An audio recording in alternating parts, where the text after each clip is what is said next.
Baseball Classic, making America's game the international pastime. El Clásico Mundial de Béisbol hace del pasatiempo estadounidense una pasión The internacional. World Baseball Classic. Baseball is spoken here. Early morning in Orlando, Florida, March 7th, at a gathering of some of baseball's biggest names. This is not your daddy's spring training game. This is the first of its kind, an event whose momentum and magnitude may bring it to heights unimagined by even its creators. A simple idea for a complex planet. Play the game, not for penance, but for pride. Not for rings, but for bragging rights. Your uniform is a flag. Your talent a testament to the land where it grew.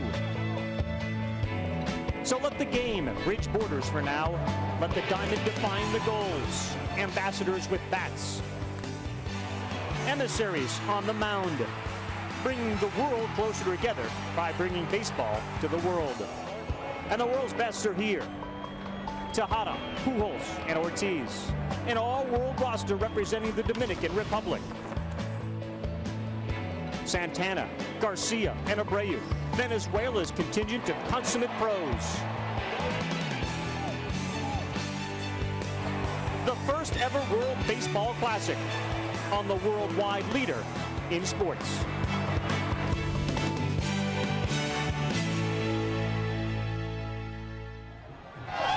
Ladies and gentlemen, boys and girls, an atmosphere unlike any that has ever been seen in a baseball park in the United States of America. Flags, fans, and stars on the field. This is not Cardinals, Cubs, or Yankees, Red Sox. Players here will embrace each other before the game, have a great deal of fun, but once the teams get between the white lines, it's all business. And this is ESPN's presentation of the World Baseball Classic. It's presented by Taco Bell. We are at Disney's Wide World of Sports and the World Baseball Classic. First round Pool D game between the Dominican Republic and Venezuela. These are arguably two of the best teams in this entire 16-team competition. The atmosphere is what I think most people at home are going to say. I've never seen that before. You guys, Harold Reynolds and John Kruk, have been exposed to it in the Caribbean series. Flags, fans, music. What will this be like?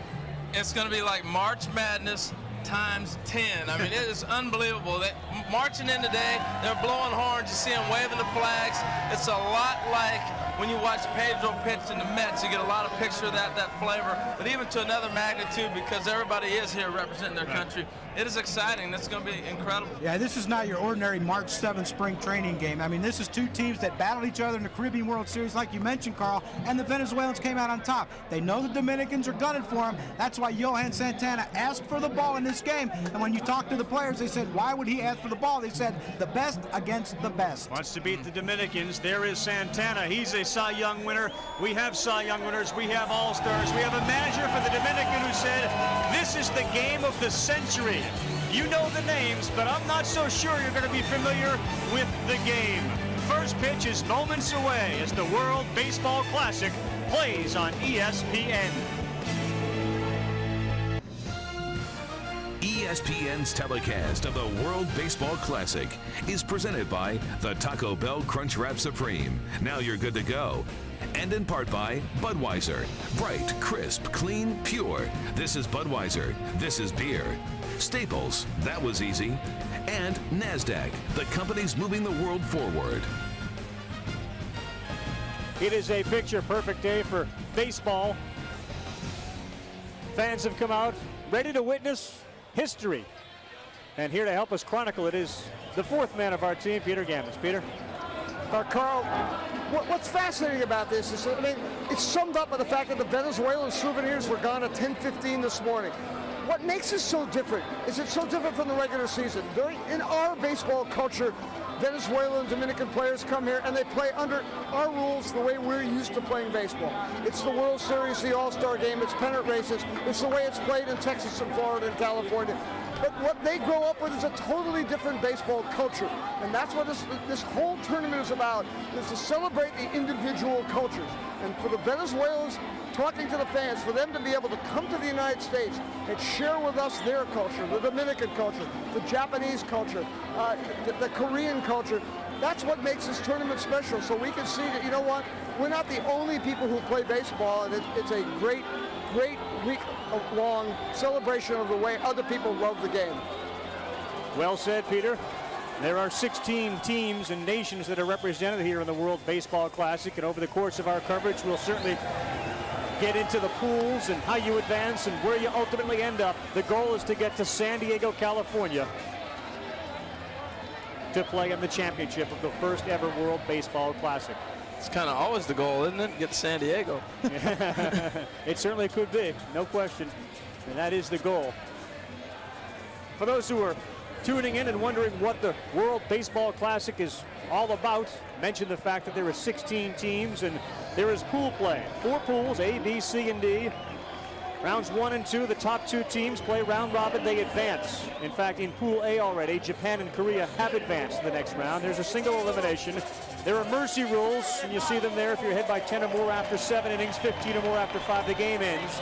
The designated hitter is here, and games can end in a tie after 14 innings in round 1 and round 2. And there are pitch counts as well as the Venezuelan team takes the field. They will be the home team here. And what a pitching matchup you have. I mean, it is March 7th, and Johan Santana is starting the game against Bartolo Colon, who pitched for the Dominican. That's some great names. It's going to be a lot of fun. Remember, there is a pitch count, so you won't be seeing these guys go deep in the ball games, but to see them start it off and give your team an opportunity the first couple innings, if they throw up to their capabilities, to stay in the ball game. Let's get to our lineups, brought to you by MLB 06, the show, and the guys that Johan Santana will be pitching to, familiar names to everybody. Alfonso Soriano starts at second. He'll lead off. Miguel Tejada, the great shortstop for the Orioles. Albert Pujols bats third. David Ortiz, the cleanup hitter, followed by Moises Alou, who'll play left. Adrian Beltre, Juan Encarnacion. Alberto Castillo will be behind the plate. A little bit of a change. They'll have Willie Tavares in center field. A number of other players they believe could have been in center field, but they figure we have enough offense, and they have offense in the Dominican team that Santana's going to have to face. We need somebody that can catch the ball out there. Well, and also, Carl, we're looking at American League lineup. The 9 hitter is actually almost like a leadoff hitter. Willie Tavares is the guy that's going to be able to bottom that order when you turn it over, be able to bunt, move men over, and start a rally. Hi, Crucky. Drinking it all in, I think. This is exciting for me. Just playing in winter ball, this is what it was like every single day.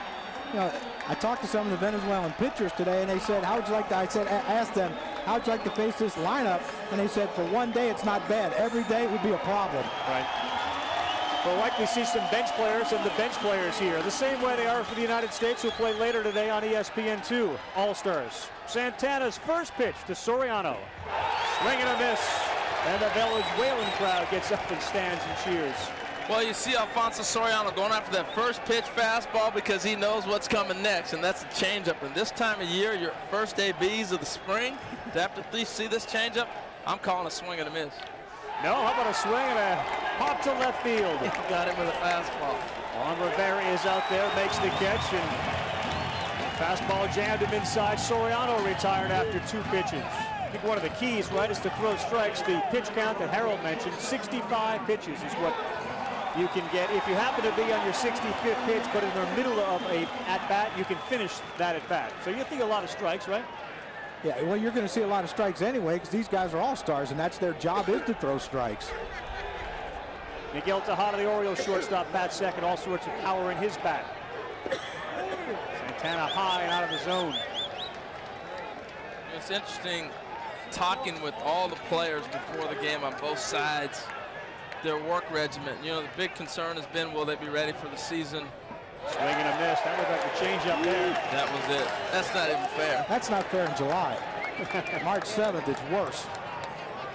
And the reason that's so difficult to hit is you see that fastball action. When you take batting practice all winter long, even in spring training, you're hitting fastballs. You don't really get a chance to gauge a changeup, and especially one like this is one of the best in the game. Foul back into the crowd for a souvenir. And then you get that. He busted him in the first pitch, got him off the plate, the devastating changeup, then he comes back, and you see Miguel Tejada. I don't care how great a player you are, your timing's not right, and you're going to flare it over the other team's dugout. And right now Tejada's saying, man, I hope he throws me something straight like a fastball so I can have. Foul out of play again, and it was a fastball. From the hitter's perspective, Crucky, what you want to do is get these guys deep into their pitch counts and get into bullpens. In this case, the bullpen's Carlos Zambrano. Well, in this case, you have to figure out which one you think you can hit and hope he stays in the game a long time. 1-2 to Tejada after Soriano led off by flying out to left field. Woo! Changeup got him. Well, and Carl, that wasn't even a good changeup. We left that one up high, but the timing is just not there. And that's a devastating pitch because when Santana's on, that changeup starts about waist high and breaks down. And look where this ball's going to end up. Another week or two later, a month later, Tejada hits that ball. That's right down the middle. He just missed it. It was a great changeup to hit, but there is no timing right now. Tough, huh, Cracker? Hang with him. Pujols stares at strike one on the outside corner, and I'm sure the fans at home can hear the fans here in the stands. It holds 7,500. That was sold out a long time ago. Roughly 10,000 people here to witness this game, and obviously a lot more on television. Pujols to short. Vizquel. 3 up, 3 down. And a good job by Johan Santana as he was economical with his pitches. Less than 10. We'll come back. Vizquel will lead off for Venezuela. Luis Sojo couldn't have put it up any differently. His pitcher, Santana, throws 9 pitches in the top of the first inning, and now he has taken a rest. Meantime, the lineup that Bartolo Colon has to face, presented by MLB 06 The Show. Vizquel, Guillen, Bobby Abreu hits third. Cabrera, Ramon Hernandez, the catcher. Magli Ordonez is here. Martinez, Edgardo Alfonso, and Juan Rivera. A little bit different Colon than Santana. He's a high pitch guy. That's a good call strike on the inside corner, but you can't afford to be in this event. Well, and Carl, the big difference here with a guy that throws a fastball and a slider as opposed to a changeup is big. You know, it's a little easier to gauge. Not that Bartolo Colon's easy to hit. More gas right down Broadway, 0-2. As a hitter, it's a lot easier to time something hard like a fastball and a slider as opposed to, you know, a 10-15 mile-an-hour difference like Santana throws. Checks his swing. No, down to third base. Umpire down there, Fred Van Groningen. Lance Barksdale's behind the plate today calling balls and strikes. Lance is a name familiar to Major League Baseball players, fans, vacation relief umpire. And he's here calling balls and strikes. 1-2. Vizquel slaps one over the head of the shortstop and into the gap. First hit of the World Baseball Classic, and he's on his way to second, and he'll get in there standing up. Oasis Salou out there in left field. Seemed to struggle getting over and seemed to slip as he went to pick the ball up. Either that or it skipped on him. It's a great piece of hitting, Carl, and this is exactly what John was talking about. It's easier to gauge a ball that's very similar. That's a fastball up. When you're looking fastball, it's harder. You saw him on the check swing on the split. Very difficult. Right there, you got a fastball up. Just put the bat on it. Now with Vizquel on second, Carlos Guillen, who is the shortstop for the Tigers, but now playing first base for the Venezuelan team. He swings and gets one to the other side, which is what he had to do, and he moves Vizquel up to third. And that is directly comes from having played winter ball this year. Most of these Venezuelan players have played some games of winter ball. Execution is the key in this series when you know the pitchers are going to be ahead of the hitters. Carlos Guillen, a great job of getting Vizquel over with less than 2 outs. And I think the one thing you'll see different than any time in a season is stats don't matter. You know, they're going to get the man over, and they're going to take 3 shots to do it, as opposed to maybe in another situation he tries to bunt him over, tries to get him over some certain way, doesn't do it, and says, man, I got to get a knock. You know, here, it's get the man over at all costs. RBI opportunity for Bobby Abreu of the Philadelphia Phillies.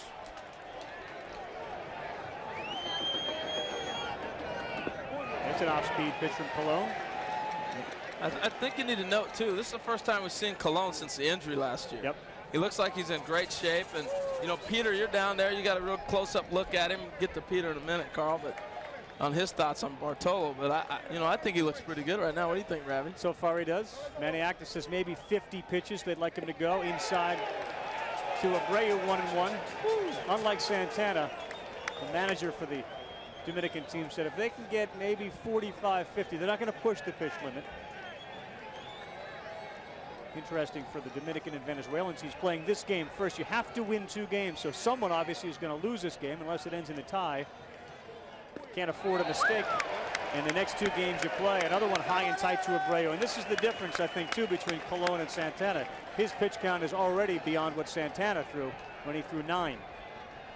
Well, anytime you have a guy that leads off with a single, it takes 4 or 5 pitches like Omar Vizquel did, your pitch count is going to be up, or double, I'm sorry. 2-1 to Abreu. Another one inside. 3-1. You know, and these are the things that you can see he's not locating. He tried to go in, he tried to go out. The next outing, he'll have a better location. That's what you watch during spring training, how pitchers progress. And the 2 things that stand up are velocity and location. Saw Miguel Cabrera, 33 home runs last year for the Marlins, standing by on deck, but a good count for Abreu to swing. 3-1. Does and rips it foul into the stands. Yeah, and you have to remember one thing too here, Bartolo Colon, this might be his first outing of the spring, but he's pitching this like he's pitching game 5 of the World Series. Feels that way. He is not going to give Bobby Abreu anything out over the plate because he knows Bobby Abreu can shoot the ball the other way. He's trying to stay in on him. That's the book on Abreu, and Bartolo trying to follow what the book says. And Mike Scioscia sitting there out in Arizona holding his breath, just saying, just stay healthy, throw the ball, let him hit it, no problem. Yeah, grounder to second, 1 run isn't going to hurt us. Abreu's got some new lumber, and new lumber is a whole different meaning to Major League ball players versus those that grew up and still are children in the Dominican. 3-2, foul straight back. 94 miles an hour on the gun here at Disney's Wide World of Sports. March 7th, normal spring training game. Bartolo Colon is throwing him something down the middle of the plate and hope he hits a grounder to someone, give up a run. This, he needs a strikeout, and he knows that. It'll be interesting to see if he goes to that split finger, if he feels like his arm's in good enough shape to throw that yet. Vizquel's on third after a leadoff double. Abreu spoils another one, and Colon's pitch count continues to rise. Good AB right here.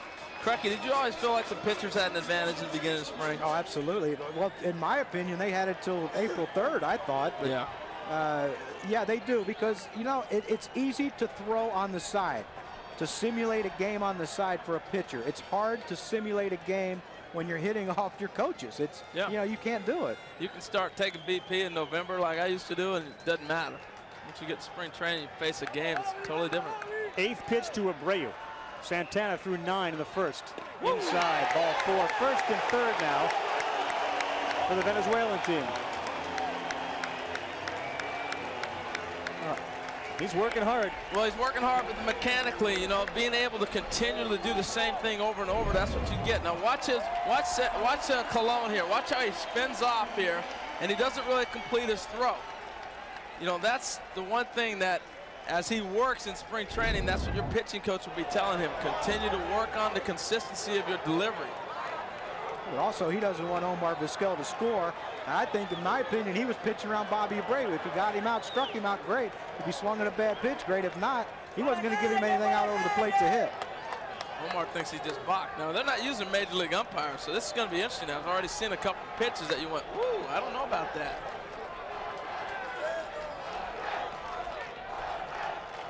Cabrera had 116 RBIs for the Marlins last year. First pitch to Miguel, double play is Colon's best friend. He is going to get it.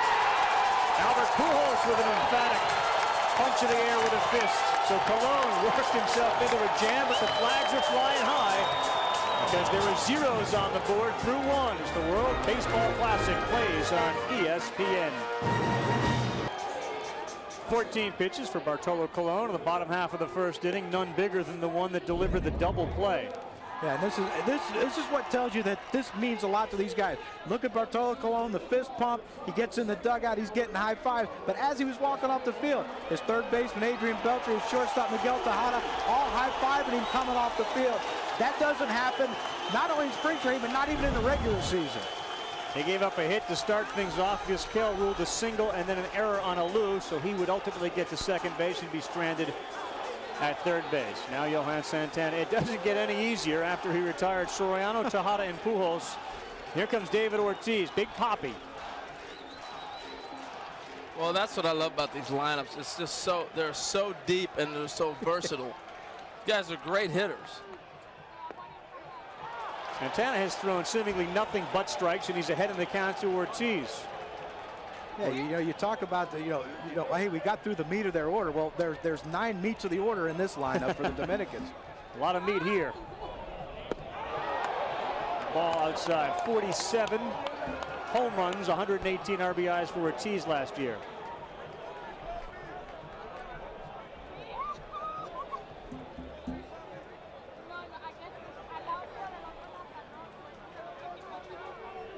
One and one to Ortiz. Another one down and away. Moises Alou, Adrian Beltre to follow. Ortiz put on a show here in batting practice. He puts on a show every batting practice, but he put on another one here. 2-1, there's a drive to center field, and did he get it? Abreu was playing center field at the track, at the wall, it's gone! Well, Carl, we talk about it. Stars rise in big games, and David Ortiz is a star. Look at these people going crazy in here.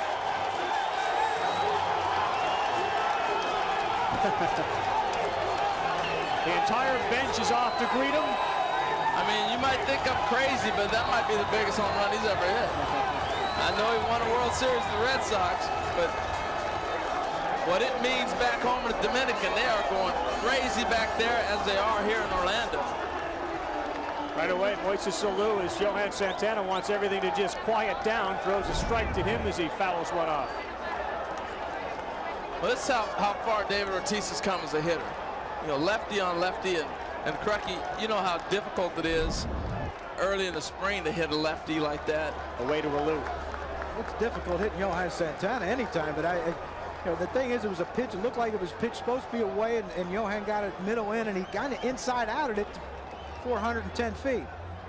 Another one inside, and it's amazing. It looked like Colon was in so much trouble. He gets out of it with a double play, and right away Ortiz, and he goes to a sea of red, white, and blue. And it's not the United States, but the Dominican flags, and the fans behind that dugout have been going nuts since about 11 a.m. this morning, and the game started at 1. Ball strike at the knees to Alou, who didn't like it. Well, I think it's interesting watching Alou on top of the plate, the adjustment guys are making. And this is the thing that happens. You know, you go back and you talk about what's it look like, what's he doing. You know, Moises, he is standing right on top of the plate. He's trying to take away that changeup and force him to have to come in with a fastball and get something to hit, because he didn't want to see that. And he did see it. He didn't see it well enough. Second strikeout of the game for Santana. I mean, you can try to bait a guy and say, I want to take away this changeup by getting on top of the plate, and maybe he'll throw me a fastball, but Johan Santana's got so much confidence in that changeup, he's going to throw it. It doesn't matter where you're standing or what time in the count. Adrian Beltre, who had his first season with the Mariners last season. 19 homers, 87 RBIs. Looks at the ball, one outside. I was talking with him before the game, Carl. He's made a little bit of an adjustment. You know, he had that closed stance the last couple of years, particularly in Los Angeles. He said he started getting so locked in, turned the other way. Now you can see his body's opened up a little bit more than he was the last few years. Straight up, and it looks like this one will stay in play. And look at Santana now give way, and Cabrera makes the play at third. When you see the pitcher go over there and try to catch a pop fly. He seemed determined not to move. You saw it. Ramon Hernandez lost it from the get-go, and that happens down here in Florida. You know, it's tough picking up high pop-ups like that, especially for a catcher. You know, luckily, Miguel Cabrera, who hasn't played a lot of third base recently, was on the ball. Now batting Juan Encarnacion. I mean, how would you like to be working every day with Dave Concepcion? I mean, Cabrera's moving to third base, and he's getting a chance to go back into the infield, and he'd signed as a shortstop when he signed, but he's working every day with David Concepcion at third base. He's got Vizquel next to him and Carlos Guillen over there. They all work with him on his footwork. That's better instruction that he'd get from anybody in the whole Marlin organization. 2-0, Encarnacion yanks that one foul. Venezuelans have long been known for their shortstops. Concepcion, then it sort of transitioned almost to pitchers with Santana, and we'll see Zambrano shortly, but Luis Aparicio, probably the most famous shortstop of all to come out of Venezuela, and the only Venezuelan in the Hall of Fame. Well, I know if you can play shortstop, you know they're making a big deal out of Nomar moving to first base over there at Dodger camp, but Carlos Guillen has never played first base in his life, and if you watched him, you would have thought he's been playing there all the time. If you can play shortstop, you can play anywhere on the field, as far as I'm concerned. 3-1 to Encarnacion with the Dominicans on top, 1-0. High, and he lost him. Ball 4, first walk of the game, issued by Santana.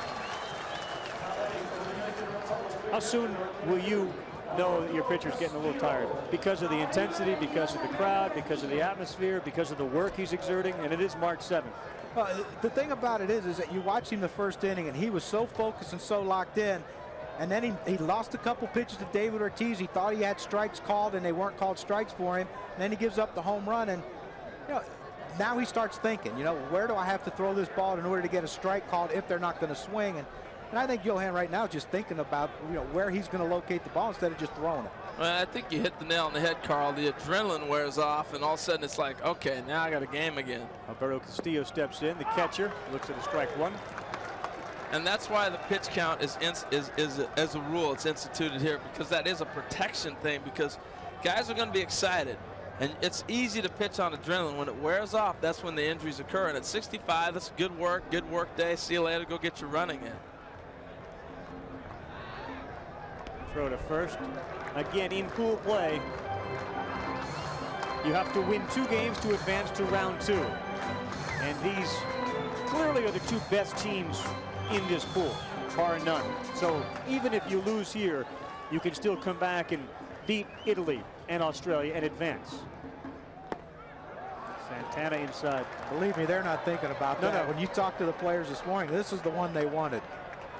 Well, that's why when Manny Acta told me this morning that this is the game of the century. Maybe for him. I thought perhaps we were overblowing it a little, but then you get to the ballpark and you can understand at least why he said it. Oh, yeah. Shallow right field and potential trouble. It drops, fair ball. Encarnacion on his way to third. He'll stay there and give Castillo a bleeder for a single. First and third. And the Dominicans in business again, already up 1-0. He couldn't have thrown that ball any better right there. Perfect placement.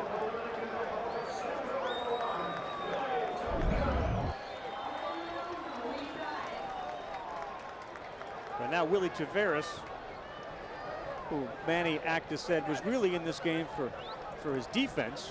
Of course, we saw him last year roaming center field for the Houston Astros. I didn't know a guy that hit 290s just in there for defense. Didn't he hit into 290s last year? I think he's a pretty good hitter. Yeah. Let off for a team that made it to the World Series. You're not looking at just a defensive specialist. He should have won the Rookie of the Year last year. I mean, well, Ryan Howard really came on at the end of the season, though. This guy was there all year. He was right there with a chance to win it. So many infield hits. That's really what defined Taveras offensively. And Santana's now thrown 21 pitches this inning, so he's halfway to his pitch count. Yeah, and this is the thing about Willie Taveras hitting right now. Runners on first and third, even though there's 2 outs. With Miguel Cabrera, who's basically inexperienced at third base, he has to play in. You make one mistake with Willie, then his game's 2-0. Yep. And this is the time in spring training when you'd have that conversation right there. And Santana would more than likely probably be done at the end of this half inning. Because it's not necessarily as the number of pitches you throw, but the effort you put into those pitches. He's put a lot of effort into his 21 pitches this inning. See Cabrera in tight at third. inside Tavares. He's scuffling. You're right. The effort being exerted on March 7th is something you never see for Major League pitchers. They may do it on the back fields, but you never see it under game conditions. Encarnacion at third.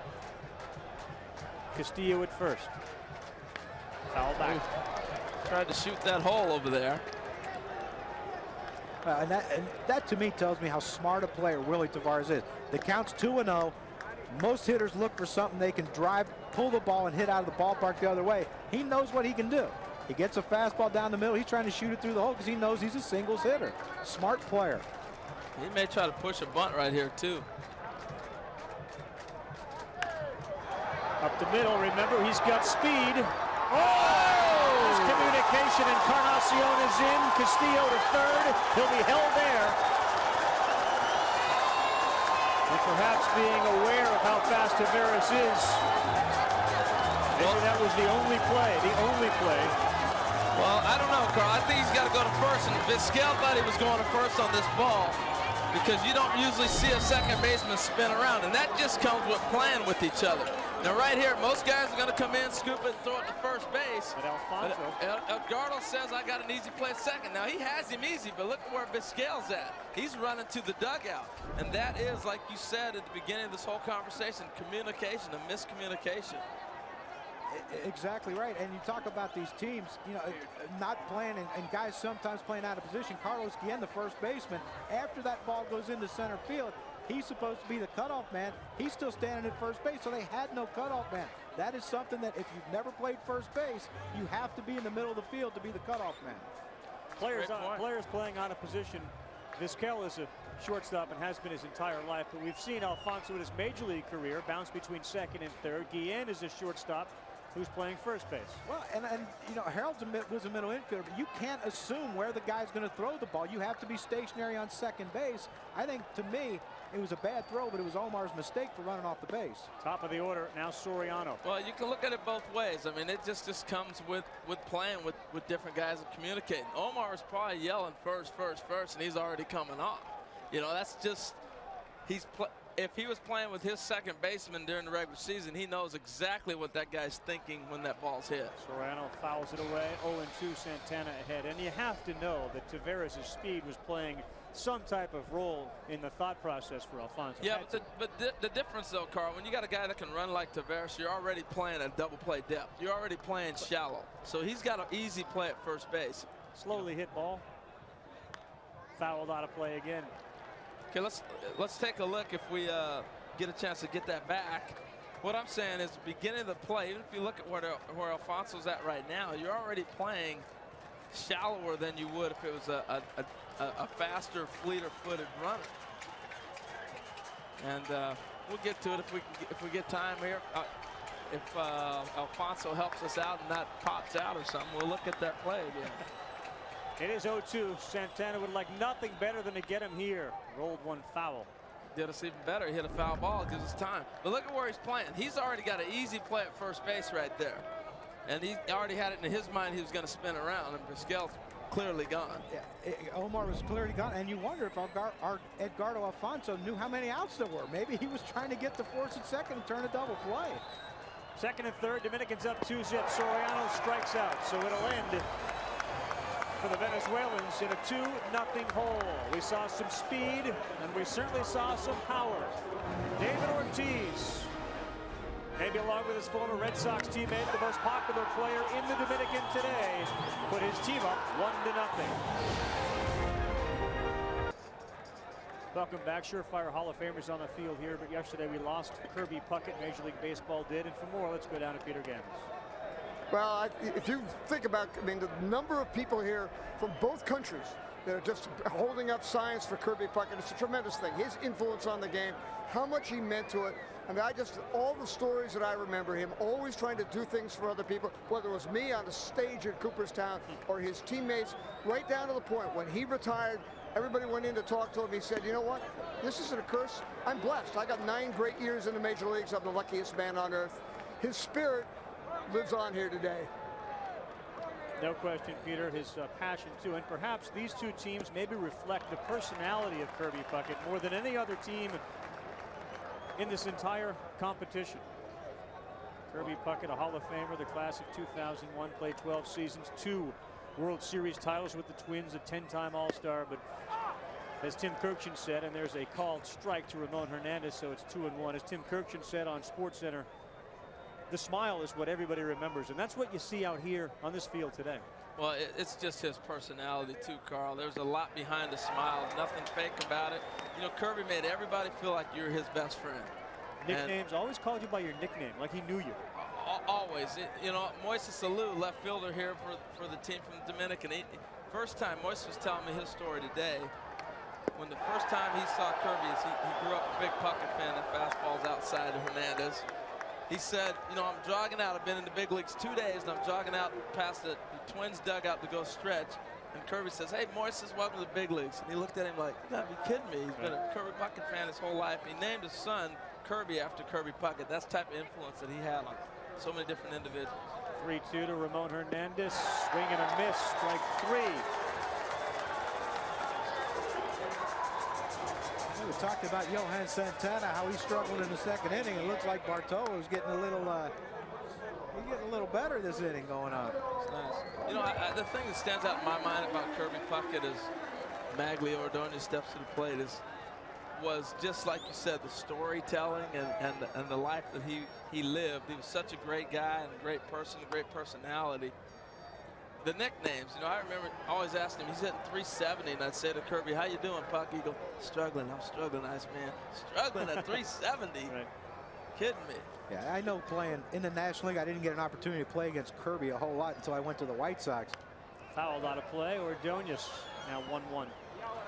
But I remember going to spring training, and you know, when you play against American League teams, you know, you want to meet the other star players. I got to meet George Brett, never got to meet Harold. But, you know, I got to meet Kirby Puckett one time, and the first thing he said to me goes, hey, a white me. And I'm thinking, you know, I said, I can only wish. Outside to Ordonez, 2-1. Yeah, I understand what you mean, you could only wish. He really did walk into a room and light it up.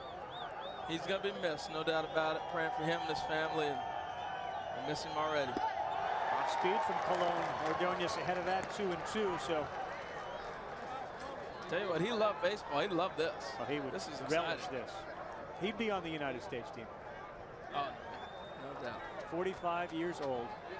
A stroke on Sunday. And he passes away on Monday. High to Ordonez. 2-0 here. The Dominicans on top. Home run by David Ortiz in the second inning, and then some miscues in the field by the Venezuelan team allowed the Dominicans to go up by a score of 2-0. And Cologne was in a big jam in the first and got out of it with a double play. Ordonez hits that one hard to right, but it's going to stay in the ballpark. Juan Encarnacion reels it in. So we've been mentioning the fact that there are 4 different pools, and you have to win 2 of the 3 games you play to advance to round 2. These 2 teams are in Pool D. Pool A is made up of Korea, Japan, Chinese Taipei, and China. Already Korea and Japan have played and advanced. Pool B has the United States, Mexico, Canada, and South Africa. You can see the United States play Mexico later at 4 Eastern on ESPN2. Puerto Rico, Panama, Cuba, and the Netherlands. And of course, Pool D, which is where we are at Disney's Wide World of Sports.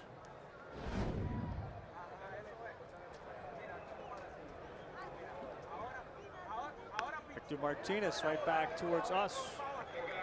And you take a look at those pools, Carl and Harold, and you tell me how great that's going to be in Puerto Rico if the teams that should advance do. You're talking about Venezuela, the Dominican Republic, Puerto Rico, and possibly Cuba.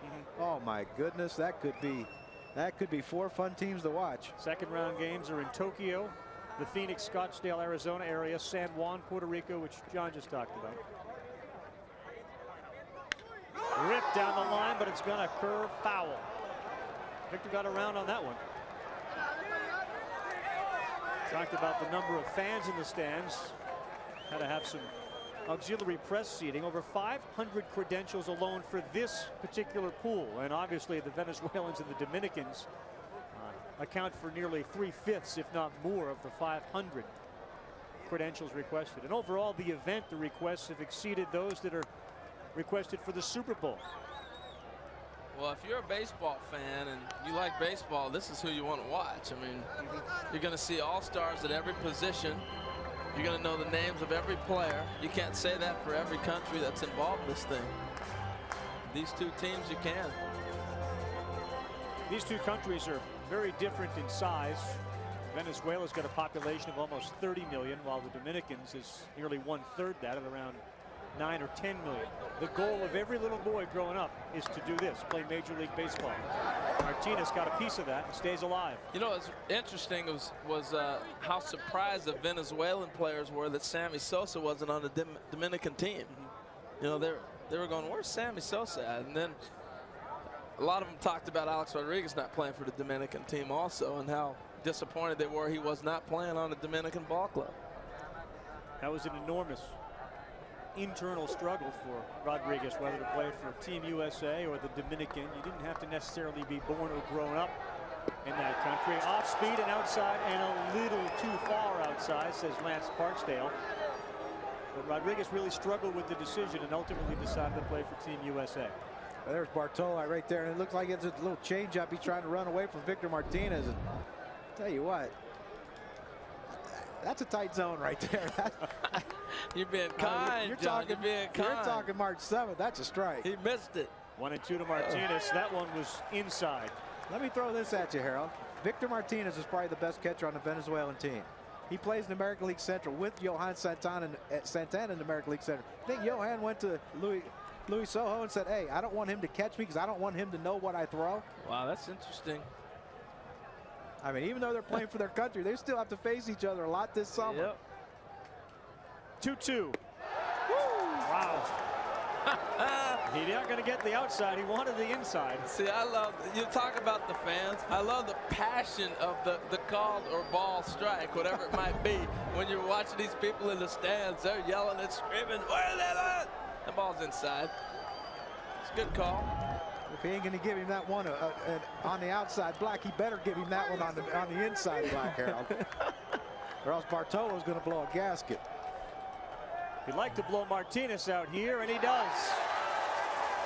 Well, Bartolo Colon has allowed only one hit. He's got himself a 2-0 lead and still well within his pitch count.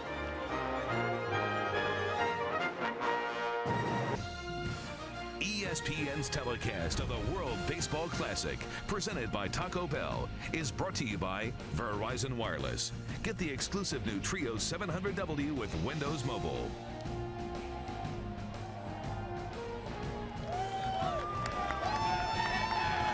The enthusiasm of the crowd is very evident and will be for 9 innings.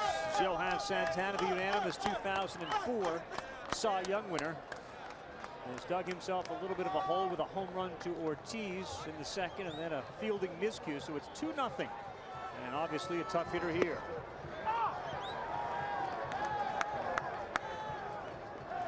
Miguel Tejada struck out in his first at bat.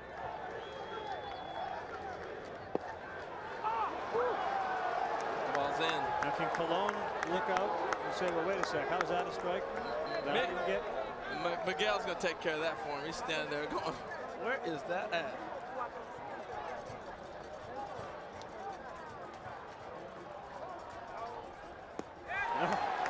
That's the second time that Tejada's looked that way.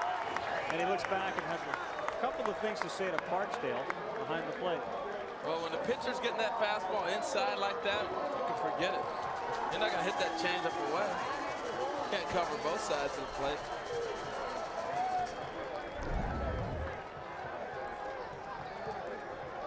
And that ball's not, that is just filthy.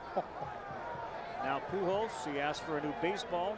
But I'm sure Miguel turned around and he said, hey, look, if it's going to be a strike on me, why don't you give it to our big man on the mound, too? And that's what usually some umpires get a little upset with you when you say that. 1-0 to Albert, fastball outside at 93 miles an hour. How's the 2-3-4 doing here with Tejada, Pujols, and Ortiz? Not bad, huh? There's no lineup in the majors that can match that. And if you lead off with Soriano, and have Alou hit 5th and Beltre 6th. Nothing comes close to it. Yankees don't come close to that. Yeah, I can hear you thinking. They do. Come on. They do, man. No, How they don't? No, they don't. How do they not? They don't have that. They don't have that home run. Jeter, A-Rod, Giambi? They ain't dropping 160 homers in the first 4 spots in the lineup, 40 apiece. And that's if they have bad years, they have 40 apiece. Man, I can just see the smoke starting to come out of Harold's ears. No. I saw where you were thinking. going. I'm like, I don't know. But John, put a serious point in there when you're talking about the home run power. Okay, I can see. Pretty good. Yeah, you're not. Well, and the thing is too, you're not going to ask Miguel Tejada to move a runner for you. No. Yeah, move him, and while you're moving, why don't you give a souvenir to someone in left field? Move him and move yourself too. David Ortiz hit a home run in this first at bat. Off speed and a strike. Now this is where it's going to get interesting. This is where Carlos Guillen, now remember, he doesn't play first base, never has. You got a left-handed pitcher, and Albert Pujols is not being held, but he's trying to sneak behind him like a middle infielder. So this is an interesting scenario that they got going on over there at first base. And Albert knows everything about first base. Oh, and Albert knows a little bit about stealing He might the base run right too. here. Yeah, they got him. Oh. Ball gets away. Pujols stumbles. Now he's going to get back to first. But see, a normal first baseman doesn't get over and get that ball like Guillen did right there. I'm sorry, Crucky. Oh, I'm sorry. There's no way. You're right, because a normal first baseman would have caught it. Watch this. Now watch how quick he gets this. He knows the presence of mind. Watch the middle infielder. Let's just watch the middle infielder go to work. Yeah. Albert says, there's a first baseman going to work. The first baseman would have caught it, thrown it back with no excitement to the play. Oh, please. Well, he did have him picked off. They had him. It wasn't a good throw over. They did have him. Albert shortened that lead real quick, didn't he? The chance of Poppy ring through the stands here. Woo! Swing and a miss at 93 miles an hour. I love the progression of David Ortiz, though, as a player. He finally got a chance to play every day, lefty, right, it didn't matter. And you watched him just excel. Well, we talk about this all the time. I mean, guys play in the minor leagues, they play against everyone. They get to big leagues, and all of a sudden they can't hit a lefty. It's a joke. 0-2 off speed and high. Now, Ortiz has become such a cult hero in Boston with his performances the last couple of seasons.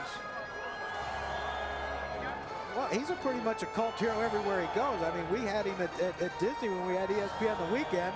And when he walked on stage, it didn't matter if they were wearing Yankees uniforms, they all clapped for him. They love him. Everyone loves him, and why not? He has fun. 1-2 to Ortiz. Outside, 2-2. Well, he's got that lovable personality, plus you can't miss him. You know, he's a big person. He's huge. And he's got all the bling going on. He's got everything. You look at him and you go, this guy must be important. He must be important. He hit his first home run in this World Baseball Classic to the bottom of the wall. He hit some over the wall during batting practice. Did he? No. Santana saying, where is it? Look at him. He's screaming. You won't see this in a big league game. He's letting the umpire have it. Where's that at? Now he's yelling at the second base ump. He's like, I didn't call the pitch. That looked pretty good. Lance Barksdale. And just like some of the players, he too probably isn't in mid-season form either. Exactly. I mean, they want these guys to be perfect when they haven't umpired all year, all winter. I mean, this is tough for the umpires too. 3-2 to Ortiz. Oh, man. Fouls away. What I'm laughing at is, as he walked around the pitcher's mound, he started yelling at the second base ump. What's he doing back there? Where is it? He raised his hands like, I'm not calling the game. What are you yelling at me for? There's your look at Dusty Dellinger. And again, the idea is to have most major league experienced umpires behind home plate. Barksdale is one of those. But you'll get some minor league umpires around the infields. Off speed, and Santana's going to lose it here. Barksdale checks down to third. No swing, ball 4. Well, you've seen the difference with a touch pitcher and a finesse pitcher. You know, Johan's got himself in a little bit of trouble the last 2 innings because that changeup is so important to him, and that's a touch pitch. I don't care how great your changeup is. It's very difficult to get that feel for it, and that comes in weeks of time over spring training. He's in a jam now, 51 pitches already, Rabbit. Yep. I'd like to look out to the pin, though, and see him out there. He's a big boy. Carlos Zambrano's warming up. Victor Zambrano's also on this team. Olu, Vizquel, Alfonso, double play.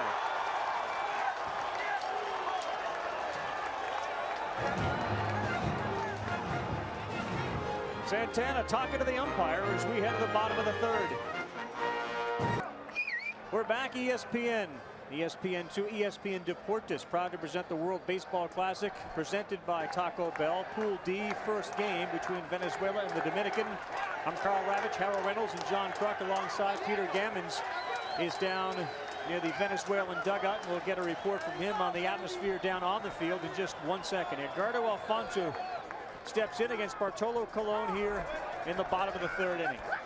Dominicans are on top 2-0. Alfonso involved in one of the runs, unearned, as he threw the ball to center field. The other run for the Dominicans earned. It was a home run. There's a hit up the middle and under the glove of Soriano, ranging to his right. Alfonso's at first, and we'll go down to Peter Gammons. Peter, what is it like being so close to the field and the players?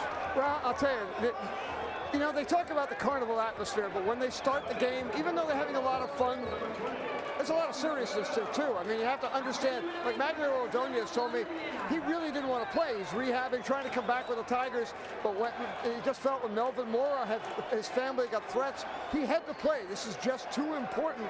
A couple of the Dominican players, the same thing. This game and this series means a great deal to the players from both countries. Absolutely. And when Mora did decide not to participate, he was vilified in his homeland, and Maglio recognized that and said, geez, I need to reconsider this. Well, Carl, too, the interesting thing is a lot of general managers and myself, you worry about, are these guys going to be ready to play when the season starts? And, one of the things that they have definitely done is these guys are working. And it was interesting talking with Stan Javier, who's the general manager now for the Dominican team. He said all their star players, David Ortiz, Albert Pujols, Moises Alou, stepped up, had a team meeting and said, guys, we're going to have fun, but we're going to work because we're going to get through this thing. Hopefully we win it, but you got to be ready to play your season when that season starts. So they have put the extra time in. Guys have taken extra BP. They've approached it like a great spring training, but yet having this game atmosphere to get themselves ready to play. And you wonder what's going to be left. Physically they'll be fine, but mentally, with the intensity level they're playing at on March 7th, where's it going to be April 7th? I mean, it's tough to go intense like this for a month and then shut it down and then come back and try to get it a few days later. I mean, it's a tough thing to do. 2-1 now to Juan Rivera, the outfielder for the LA Angels, as he faces his teammate, Bartolo Colon, of course, who pitches for the LA Angels. And that's the other thing that this country versus country, nation versus nation, Harold talked about it, Crucky mentioned it, but Colon and Rivera are teammates once the season begins for the major leagues. Yeah, and that, the inter-squad game in spring training obviously does not have this level of intensity. One of the weirdest things to do is face a pitcher on your team during those inter-squad games. It is, because you don't know if you've said something to upset him or not.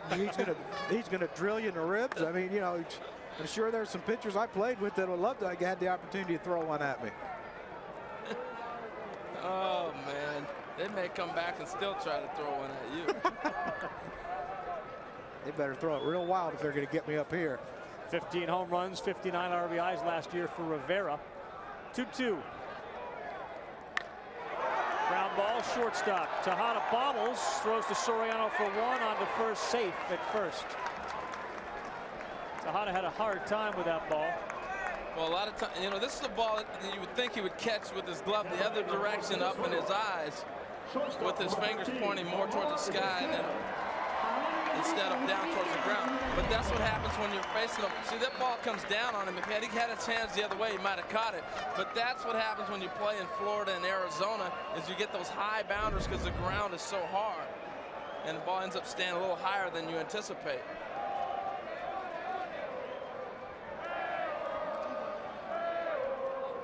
Listen to the atmosphere here. Vizquel, a single and an error in his first at bat, got to second, ultimately was stranded at third on a double play. Well, that's a rough air they gave Moises on that. He's diving on the outfield grass out there, rolling around. They gave that an error? Yeah. See, that's what I mean. When you have a tied game in this situation, earned runs is you know, if you're tied in the pool, earned runs is the deciding factor. How many earned runs your team gave up? An official score can decide which team advances or not, and that to me is a little shaky. Yeah, because that ball's not an error out there, and that may come back to bite them as you advance. Very important. They may come back to change it too. And maybe they're listening to us and they'll change it. Let's hope they do, because anyone who's played left field knows that's not an easy play. Miguel Batista and Eury Burrito warming up now in the Dominican bullpen. Vizquel fakes bunt. Barksdale calls a strike. Well, I was just thinking, nobody's attempted a bunt yet. And that's the difference, again, with the intensity here that these guys are going through. Vizquel, he likes to bunt during spring training games because it doesn't matter. And he gets that touchdown, and you know how great of a bunter he becomes. But if you play in a game like this where you never have a situation to bunt, he doesn't work on what he needs to do when the season starts, when the Giants need him to drop a bunt down. He hasn't done it. Swinging here, another single. So his timing is there. Here's Vizquel, 2 for 2 on the day, and in business now, the Venezuelans. No men out, 2 men on. That's one thing about Omar Vizquel. You can say what you want about him. He can hit a fastball, and he can hit anyone's fastball, and he hits it where it's pitched. I think I misspoke. 1 man out, 2 men on. Well, so many people think of Omar as just a defensive specialist, and yes, he's a tremendous defender. But I've watched him from his rookie year in Seattle as a hitter with knocked the bat out of his hands to what he's become now, a 300 hitter in the big leagues. He has worked his tail off to get himself stronger and to be able to handle the bat and understand situations. He's similar to Ozzie Smith. I mean, that's the way Ozzie was when he first came up. He talked to players who played against him. He couldn't hit at all. Omar was similar, and now that you look at these two guys, are 2,300 hits are going to end up with. Well, that's what Ozzie ended up with, and Omar's going to probably pass that. Billy Castro has a word with Colon on the mound. We saw a shot of Batista, the righty, and Eury Burrito warming up in the bullpen. Colon has found himself in a jam before, and he's certainly in another one again. A little different lineup, though, certainly for the Venezuelans versus the Dominicans. Guillen, the 2-hitter for Venezuela. And obviously we talked about how Tejada's a 2-hitter for the Dominicans. Big spot here, though. And that was close, 45th pitch, if you're wondering at home, which, you would think he's had a higher pitch count total because of that first inning, but he really settled down in the second.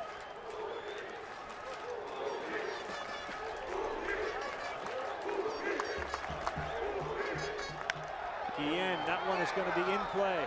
Infield fly. Tejada did make the catch. I didn't see anyone signal the infield fly. Moises ain't even coming out on that.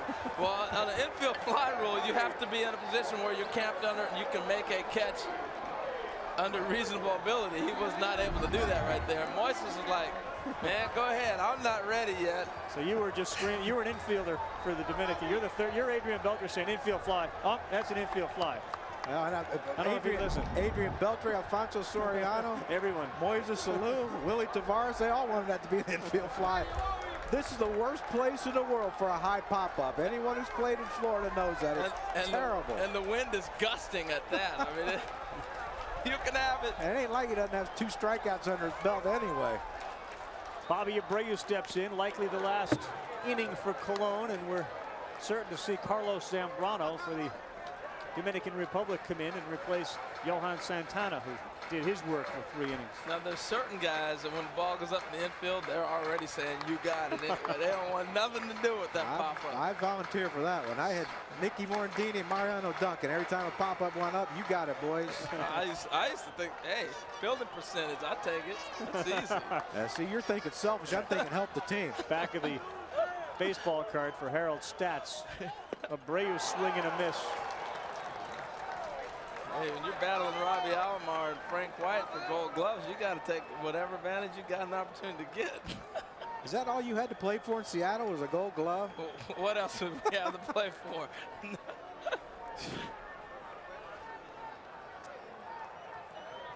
This is the spot you want your number 3 hitter up. RBI opportunities. I'm not sure how in-game condition Abreu is. Did not play winter ball this season. Behind 0-2 to Colon. And Bartolo knows this is it for him. He's reaching back for a little extra, and you're going to see his best stuff right here. Right. This is probably his last batter. Miguel Cabrera waits on deck. Abreu, of course, involved in off-season trade talks, but it appears as if he's staying in Philadelphia to play for the Phillies. Talking with him before the game, Crocky, and I said, how you like hitting Philly? He went, woo-wee! He loves that ballpark. I don't blame him. They're actually moving the fences back this year, from what I understand, 10 feet, but well, when you're hitting them 50 feet past, yeah, 10 don't matter. 1-2 to Abreu.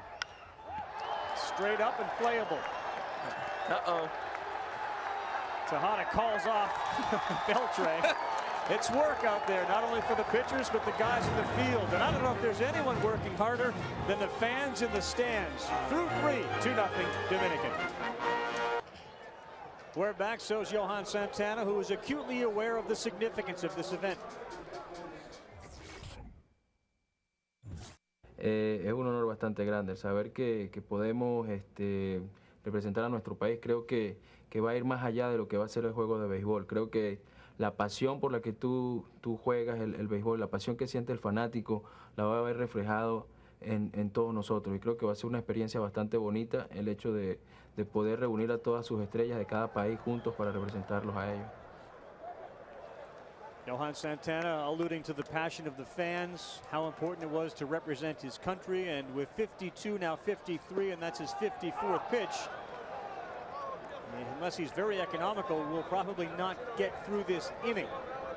65 is the rule by which pitchers need to be taken out in the first round. It does actually go up in rounds 2. You can throw 80 pitches. Here's a good pitch on the outside corner, 1-2. If in fact he throws pitch 64 and then 65 and he is in the middle of it at bat, he can continue, but not just because he's in the middle of an inning. He gets number 80. We'll probably get a call from Terry Ryan midway through that and say he's out. Beltre rips one in the left. That'll fall, and he is on first base. Nice. Talked about the adjustment that Beltre had made earlier and not being as close. Right there, you saw the difference. There are the rules: 65 pitches in round 1, 80 pitches in round 2. You can go up to 95 in the semis in the final. pretty sure there's no general manager or no pitching coach that wants, or manager that wants to see his pitcher in the first round go 65 pitches. Get close to those numbers. Santana's heading there, and we talked about it as Encarnacion looks at a strike.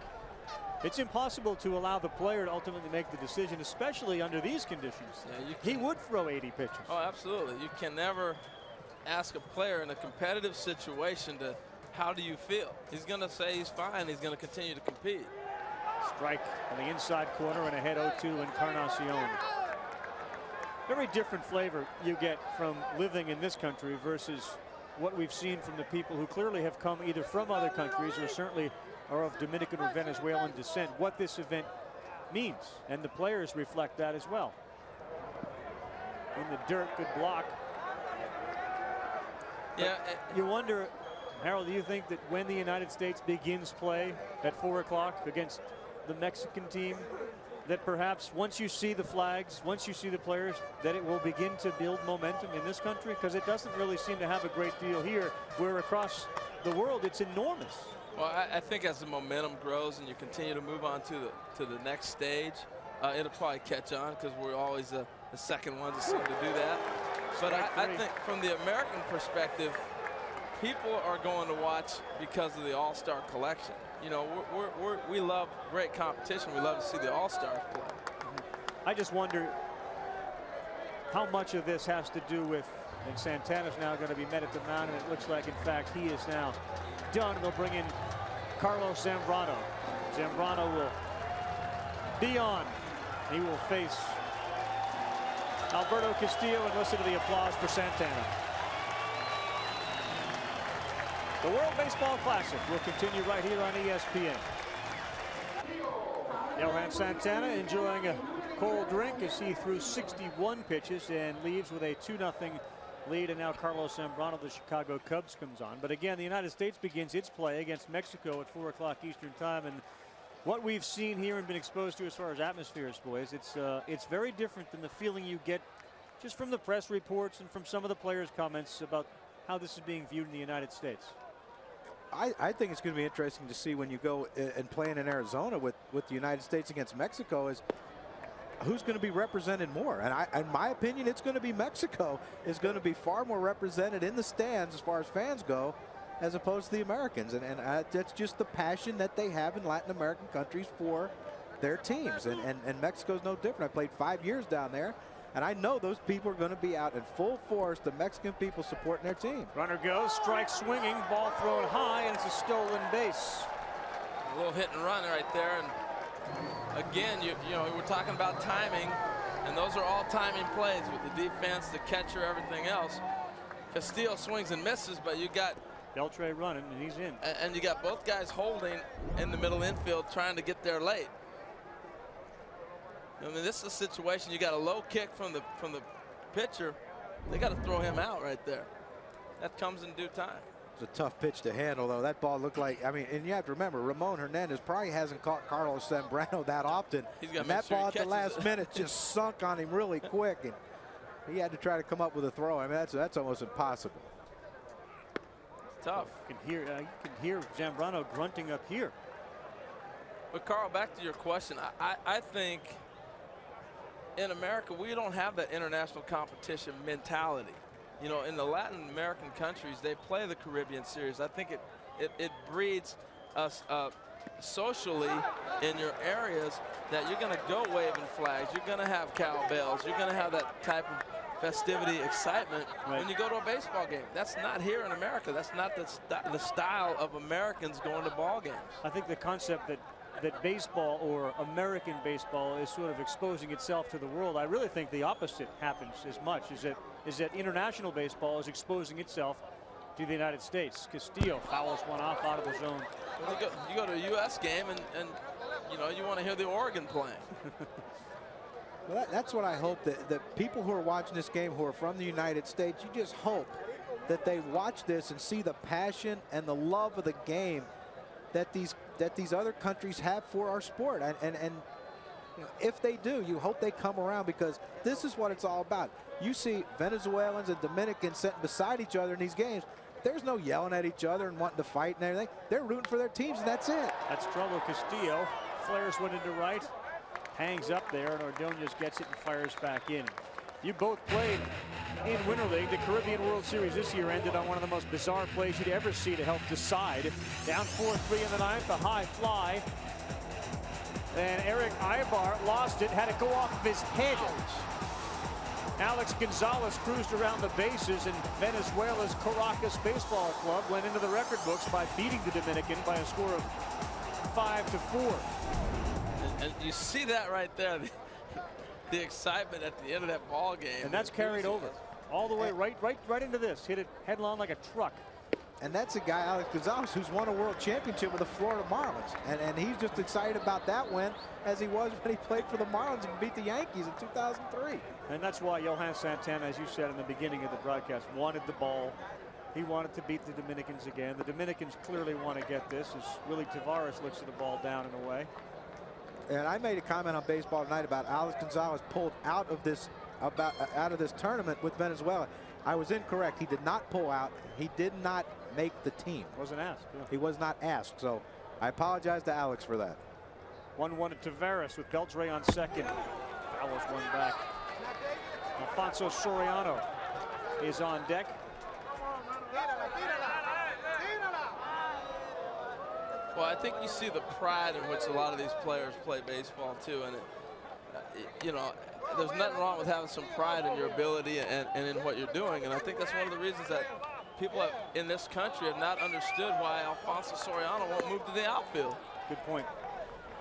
We talk about teams of the Dominican and Venezuelan and how they are represented in the majors. It's almost 2-1. The Dominican Republic players, 91 foreign-born that are on major league rosters, and Venezuela's down there with 46, followed by Puerto Rico, Mexico, and Canada.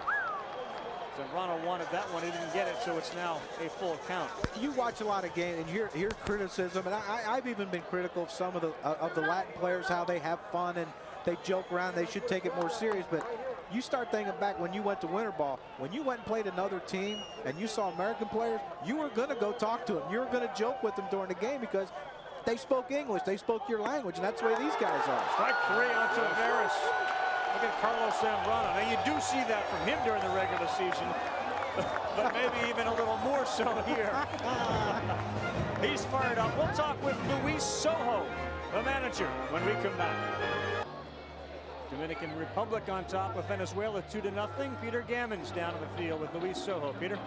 Louis, with Johan Santana having only 13 pitches to the limit, why did you send him back out there? Well, because I think, you know, he's a Cy Young winner, and those kind of pitches, they can get 3 outs with 9, you know, 10 pitches. I talked to my pitching coach, he's looking very good, and Johan wants to be out, so we give it a chance. How pleased were you that almost every one of the players that you asked to come here decided to play? I'm very excited. You know, when we made the phone calls and we asked that you want to be on the team, they all say yes. As a matter of fact, they called me, Louis, don't leave me out. So, you know, they want to play for their country. They want to participate in this event, and hopefully we want to be okay. You said earlier that, you know, the country's gone through some hard times in the last 4 years. What does this tournament mean to them? Well, it means a lot. It means a lot because, you know, we're in a real good time in Venezuelan baseball. We got a lot of superstars, and they want to have the Venezuelan name in their chest. So it's a big thing for these guys. Are they going to get on you if you don't win? Excuse me? Are they going to get on you if you don't win? Oh, yeah, no doubt about it. But, you know, it's not over yet. We got, you know, 5.5 innings, so this is going to change. Luis Sojo, thank you very much. Thank you. Peter, thank you. I guess you could say it's going to change because for one reason, Bartolo Colon is out, and the depth of the Venezuelan pitching staff is clearly superior to that of the Dominican Republic. By the same token, the Dominican offense is better than the Venezuelan offense. Now let me ask you, will they get on Buck Martinez if America doesn't win? He knows it. He knows it. They will. Not like Louis. Probably not like Louis, but they'll get on him. Yeah. Woo! First pitch from the new pitcher, and it struck Miguel Cabrera. So in comes Miguel Batista, and right away he sends Cabrera to first with a hit by pitch.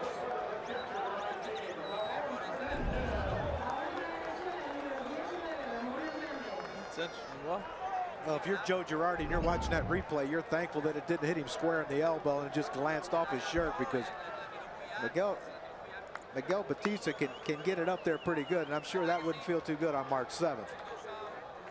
Now you can see, ooh, that's another one inside. You can see where this might be a tough watch for managers and general managers. I would understand that. I think even those that created this, I think the commissioner even understands, as vociferous as George Steinbrenner has been, as vocal as he's been, he empathizes because he was once an owner. He knows that there is some risk involved. I think the debate becomes how much risk.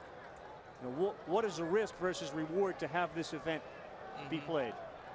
See, the injury factor in a game like this, where you got a bunch of all-star pitchers, is not as great as, say, the U.S. facing South Africa. True. Because Major League pitchers are going to know where they're trying to put the ball for 90%, 95%, 99% of their pitches. But when you face a guy from South Africa who's sitting there looking in going, oh, my goodness, that's Chipper Jones. It's a strike there to Ramon Hernandez. And he's pitching, just getting out of high school is the highest level he's pitched. Then your degree of possibility of getting hit is a little higher. A little more elevated.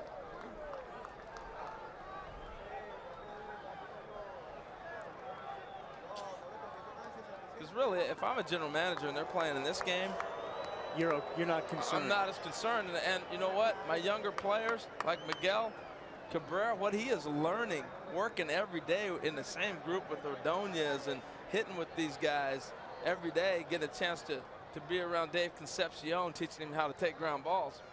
Shoot, I'll send a guy to do that all day. Ramon Hernandez fouls another one off. I don't know if you saw Bobby Abreu's first at bat when he had to run out of the way of that 2 or 3 Bartolo Colon 95-mile-an-hour fastball. I'm sure Pat Gillick was sitting there thinking, oh, Lord, don't let it hit him in the ribs. But I think to Harold's point, Colon probably has a better idea how close to throw it than someone from South Africa might. If he's set up on the inside, I'd rather have Colon having the guy throw into me than anybody else. Double play ball, Soriano, Tejada, and Hernandez hits one to a double play. See, you know, everybody's talking about moving Soriano to the outfield. I just think he gets bored. When he's in a situation where he has to concentrate, he isn't really that bad. Now there might be some people out there right now going, are you crazy? But he ain't gonna move. Tell you one thing I can say about Alfonso Soriano's play at second base, he's gonna hit you 40 homers. Exactly. And ain't many gonna do that. Now Magglio Ordonez digs in. And he's not gonna move. I'm sorry, but he isn't moving. And if you don't know what we're talking about, the Washington Nationals were attempting to try to move him to the outfield, as did Texas and as did the Yankees, and he didn't move. Ordonez slaps one past Tejada. He's going to be on it first. That's a good sign for Ordonez, for Venezuela, and the Detroit Tigers too, because of Ordonez playing only 82 games last year. He was hampered by injuries. It was a second straight season. That's an encouraging sign. But back to your Soriano point, I think they're still trying to move him. I know he's not going to move, but I don't think that discussion ended when Soriano said, you got 3 weeks to fix it. Well, Peter and I were talking to him earlier, and yeah, 3 weeks. They got 3 weeks. I don't know how they're not going to fix it. Jose Vidro, of course, is one of the best second base fielding guys in the game. Well, we talked about the respect which these guys play the game. You know, Alfonso Soriano is an all-star second baseman who hits you 30 homers a year. And in his mind, that's how he sees himself. And to play devil's advocate, Jose Vidro was an all-star until he hurt his knee a couple years ago. He was an all-star for the Montreal Expos when he was playing second base. So then why go get him? That's probably the biggest and most obvious question. Apparently, they think that Jose Vidro's knee injury is a little more serious than what they anticipated, and you know, your guess is as good as mine. But I tell you, if they thought he could move to the outfield and still hit 40 home runs, then it was a great move. If they got him to hit 40 home runs to play second base when they already had one, then it's a bad move. And that's what I'm saying, is that how you not ask that before you. I mean, if I'm the New York Yankees or Boston Red Sox, I'm asking Alex Rodriguez where he's going to play before I go spend make that investment. Victor Martinez 1-1. The Dominican lead the game by a score of 2-0. David Ortiz hit a home run in this game to get things started for the Dominicans. The two starting pitchers, Johan Santana and Bartolo Colon, out of the game. And the fans have settled in here a little bit. The 10,000 or so folks that are watching as we bring the game live to you here on ESPN from Disney's Wide World of Sports in Orlando, Florida. Pool D of the World Baseball Classic. Martinez outside. Carl, I had a great talk with Victor Martinez before the game. You know, he's been a switch hitter. I asked him which side is your natural side. Most switch hitters are right-handed. He said, you know what, I've been switch hitting since I was about 6 years old, so I really don't know which side is my natural. And he got off to a little bit of a slow start last year. He said he struggled left-handed more so than right-handed last year. And he was kind of surprised by that because you get so many at-bats from the left side. Most switch hitters dial in a little better left-handed than you do right. He dialed in and not swinging at that pitch. It's ball 4, and Batista hit a batter and now has walked a batter. So the Venezuelans see Edgardo Alfonso come up to the plate with men on first and second.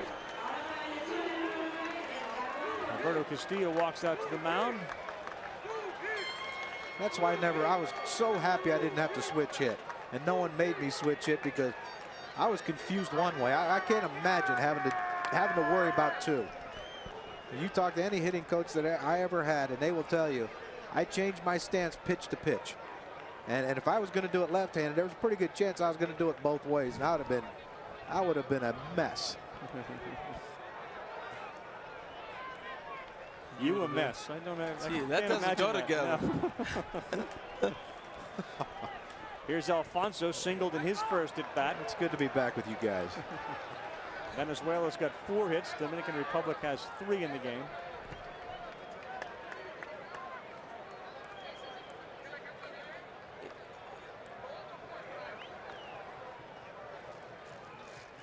Alfonso, that one's got eyes. It's going to drop in front. Ordonez rounds third. He's going to score, and if you're behind the runner at first, but he's back safely, and Luis Sojo was right. It's going to change, and it has. As Venezuela's on the board 2-1. We talked about it and talked about it. It's been well documented. The Achilles heel of the Dominican team is after Bartolo Colon without Pedro Martinez. Who is going to step up? And right now, Miguel Batista struggling with his control and then gave up that little flare to Edgardo Alfonso. But he's letting this Venezuelan crowd get into it. Once the crowd gets into it, so are the players. Well, I thought it's interesting, since Alfonso threw that ball away, how his game has turned around. He knew he had to get to another level real quick. There was no grace period. So you think the accountability is that instant? No doubt. No doubt. Juan Rivera grounded out to Miguel Tejada in his first at bat. First and third, and Batista's high, and a little wild here early with a hitter getting hit by a pitch as well as a walk.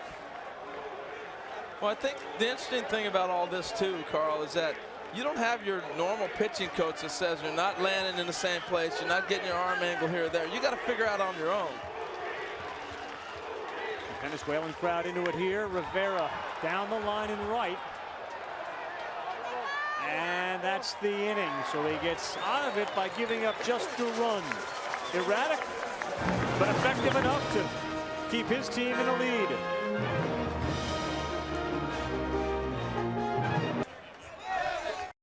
Dominican Republic on top of Venezuela by a score of 2-1. We have talked about some of the greats that have played the game of baseball, and there's maybe the greatest of all when it comes to the Dominican pitchers, the Dominican dandy, Juan Marichal, currently working for ESPN Deportes.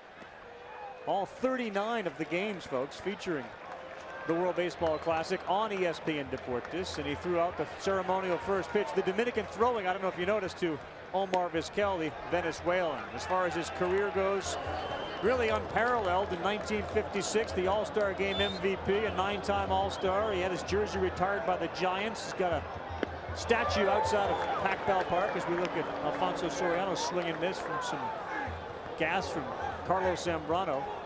That's throwing a 2-0 fastball by somebody. Not too different. Juan Marichal could do that. Exactly, not too different. Soriano lifts one softly into left field, and Vizquel goes out. But he'll yield. The catch is made. It seems to be tough to be playing in left field. Is it a sun? Is it your tracking of the ball?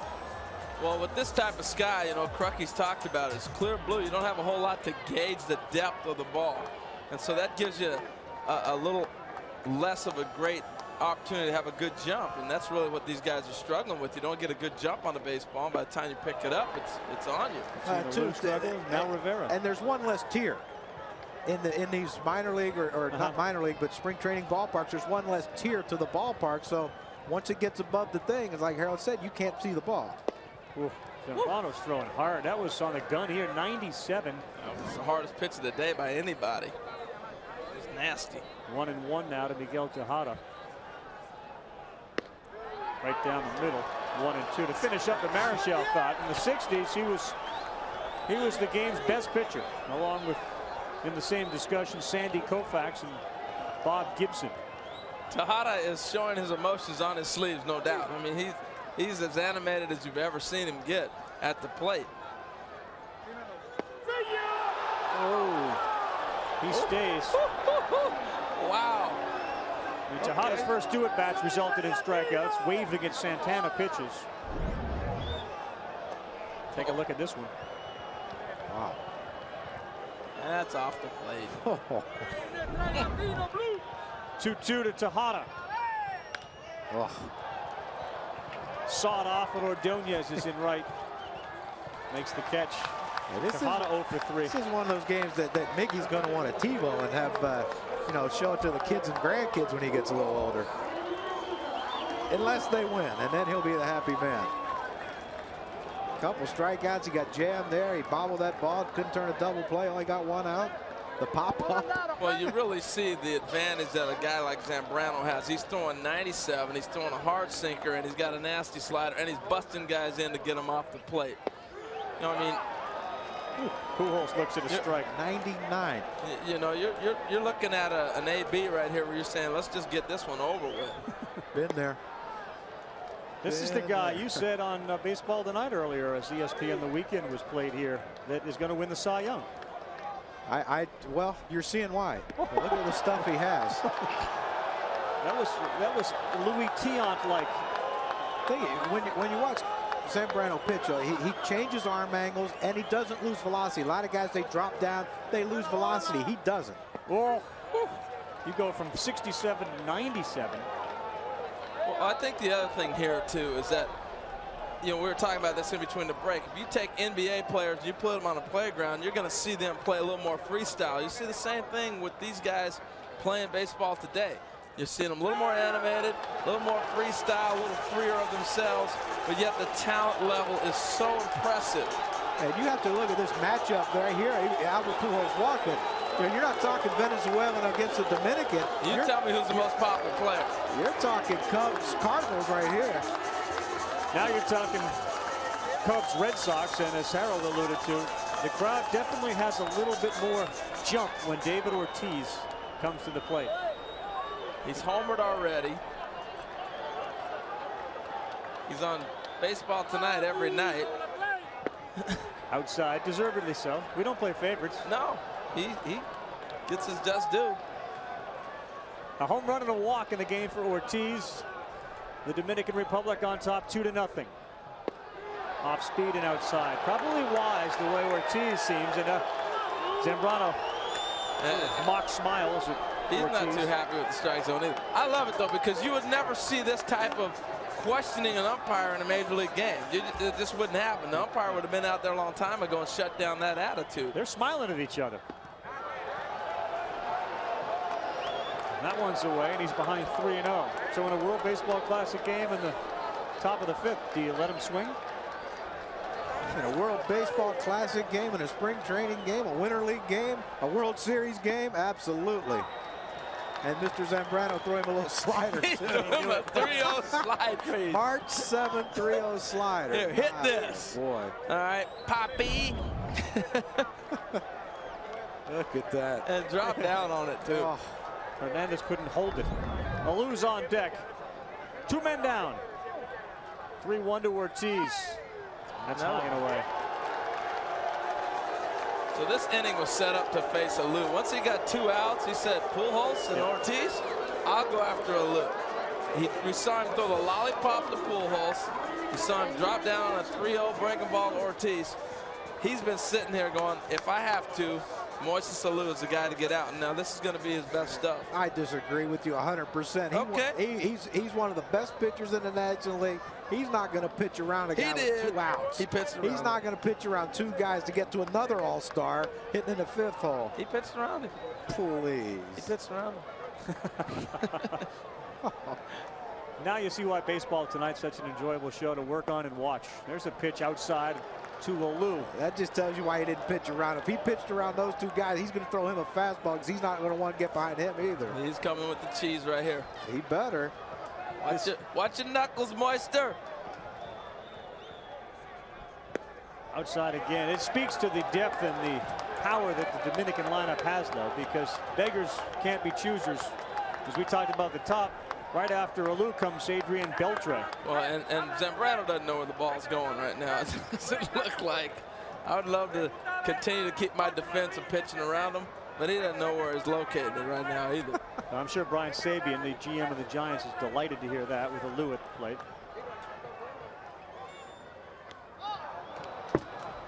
Hung one that Moister couldn't stay off of. He's inventing stuff. That's a 2-0 sidearm curveball. You think his arm's in shape? Woo, yeah. You know, Dusty's jumping up and down right now.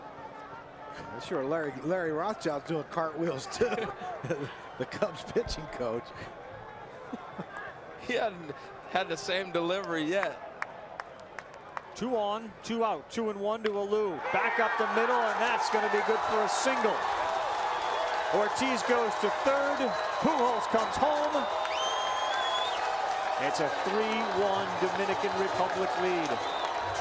Well, and that's why you don't pitch around everybody and their brother with 2 outs. You get to a guy who's a proven RBI guy. I'm just playing defense.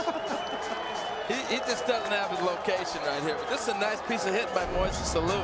Remember, he hasn't seen a lot of breaking balls. Here's one. He takes it right back up the middle.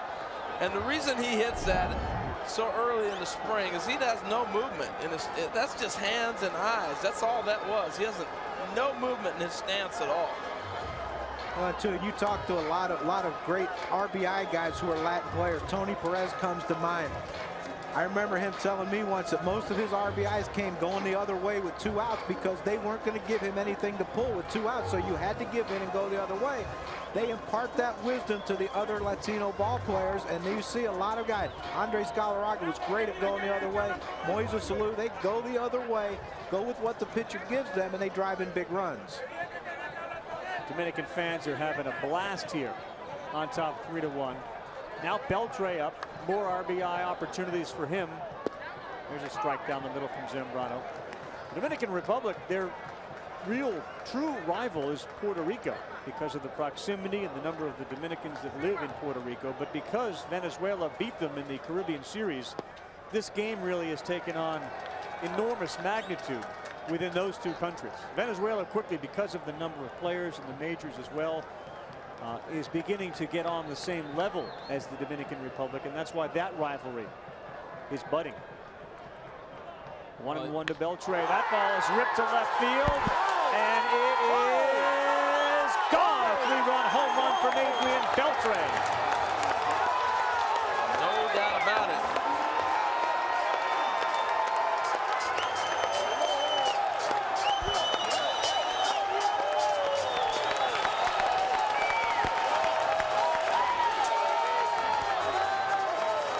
Big hug from Big Papi at home plate, as well as Moises Alou, and Carlos Zambrano came in here to keep things under control.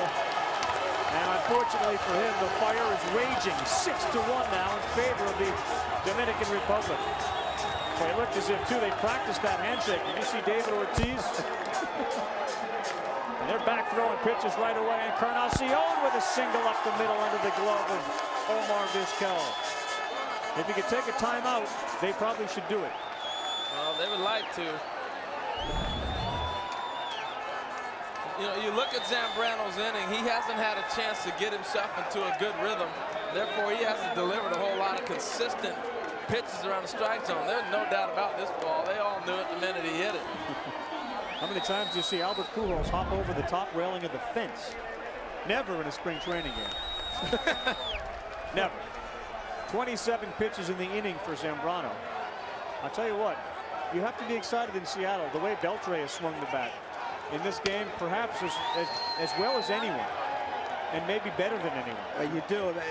You have to be concerned if you're the Chicago Cubs, because Carlos Zambrano, no one's hit his fastball yet. They have not hit his fastball. Everyone's hitting breaking balls, and he continues to throw it. Alberto Castillo ahead in the count, 1-0. That one's back up the middle. Vizquel, quick flip, and the inning is over. But big time damage done on the Dominican Republic. Home runs, certainly the order of the day. Ortiz in the second, Beltre here in the 5th. We're midway through, and it is 6-1. The Dominican Republic on top of Venezuela.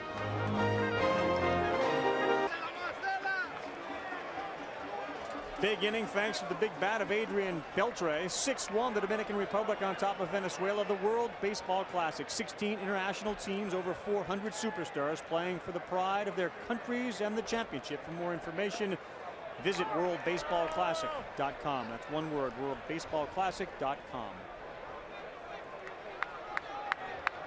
Well, Luis Sojo was right in 2 ways. His team got on the board, and the game continued to change with the home runs from Adrian Beltre.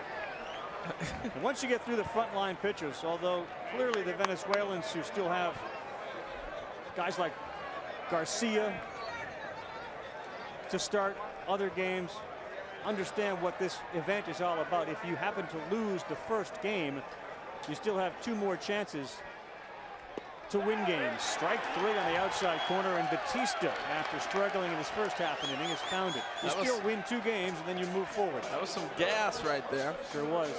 But very impressive. The interesting thing, when you look at Batista, got a little breaking ball or something right there. But if you look at Batista compared to Zambrano, Batista pitched out of the bullpen last year.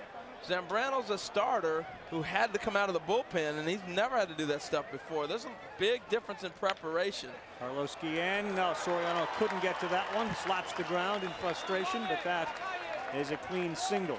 So as this thing continues on, to see how starting pitchers adjust when they're brought into a ball game as opposed to starting a ball game, sometimes it makes a big difference to guys, particularly this time of year, trying to get their work in. Yeah, and I think that's where the Americans, if there's an advantage anywhere for the American players, it's in that department. I think Buck Martinez, he has 4 starters and the rest are relievers, and that's the reason he did it. They're going to throw 1 inning pretty much every game, some of these guys. Here's Abreu, strike 1. Well, I honestly believe that's the best way to do it, is you have a cast of relief pitchers, and that's, you may see that happening. You're starting to see it happen more in all-star games now too. It's a different game when you ask starters to come into a ball game and have themselves ready to go. All-star game type mentality. Abreu got jammed. There's no one covering first, but Pujols skates into the bag. And Albert, good hands right there. The little one-handed bare hand. I'm surprised he snatched that with the bare hand. Why didn't he use the glove there, Crucky? Because he's a first baseman, and I've been telling you this for 2 years. They're the best athletes, but there's the thing right there. Now, should he have barehanded it? Maybe not. Should have caught it with the glove. But what he does is he checks the runner to make sure he can beat him to the bag, because the last thing you want to do when you're that close to the pitcher is have to feed the pitcher, who are not the best athletes in the world, and take a chance on him dropping it. Take it yourself. He's elevating the first baseman and crushing the pitchers. I didn't crush the pitcher. You know as well as I do, Harold. If you don't have to throw it to a pitcher, you don't. No, you don't. We've seen a number of bad transactions when it comes to throwing a ball over to a pitcher over the years. Miguel Cabrera steps in. The Florida Marlins this season are going to be a very big story when it comes to the major league season, because for all intents and purposes, it's almost a minor league team. But that's for another day. The major league player on that staff is clearly Cabrera, and he has left the building.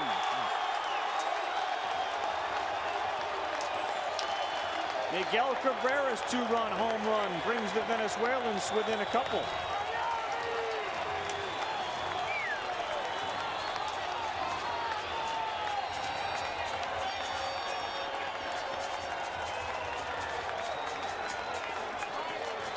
.6-3 now. I told Miguel before the game, you got to perform in this thing. This might be the only games you win all year. Now just busting on the Marlins. Hey, but let me tell you something about this kid. He's 22 years old, and he's hitting 4th in this tournament for the Venezuelan team. That is an impressive human being. That says it all right there. I'll tell you this, too. The ball is flying in this ballpark. I don't think Moises Alou thought that was going to reach him in left field originally. Well, he knew he got it. Ramon Hernandez ground ball. Beltre fields and throws over to first. Inning over, but we're seeing the batters catch up to some of the pitchers. Home runs the story so far here in Orlando. The atmosphere second to none, and probably never seen in the United States at a baseball game. I certainly have not seen this many flags representing the countries. I mean, people get enthusiastic at baseball games, and we've seen World Series games. And Harold, you played at the Kingdome. It gets incredibly loud there before they move to Safeco. But I mean, this type of exuberance and passion and dancing and yelling and horns blowing, we haven't really seen in this country. You know, I'm fortunate to get to do the Little League World Series, and you see teams from all over the world represented in different ways. You know, Japan's usually there, and kids from around the world, so you see that a lot. But the section's so small, you're talking about 10 people that have traveled with a team or something like that. Right.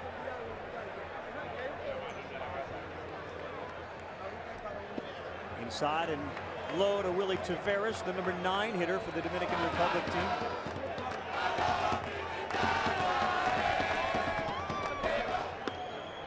Not going to see that at the Pirate Red game sometime in mid-August.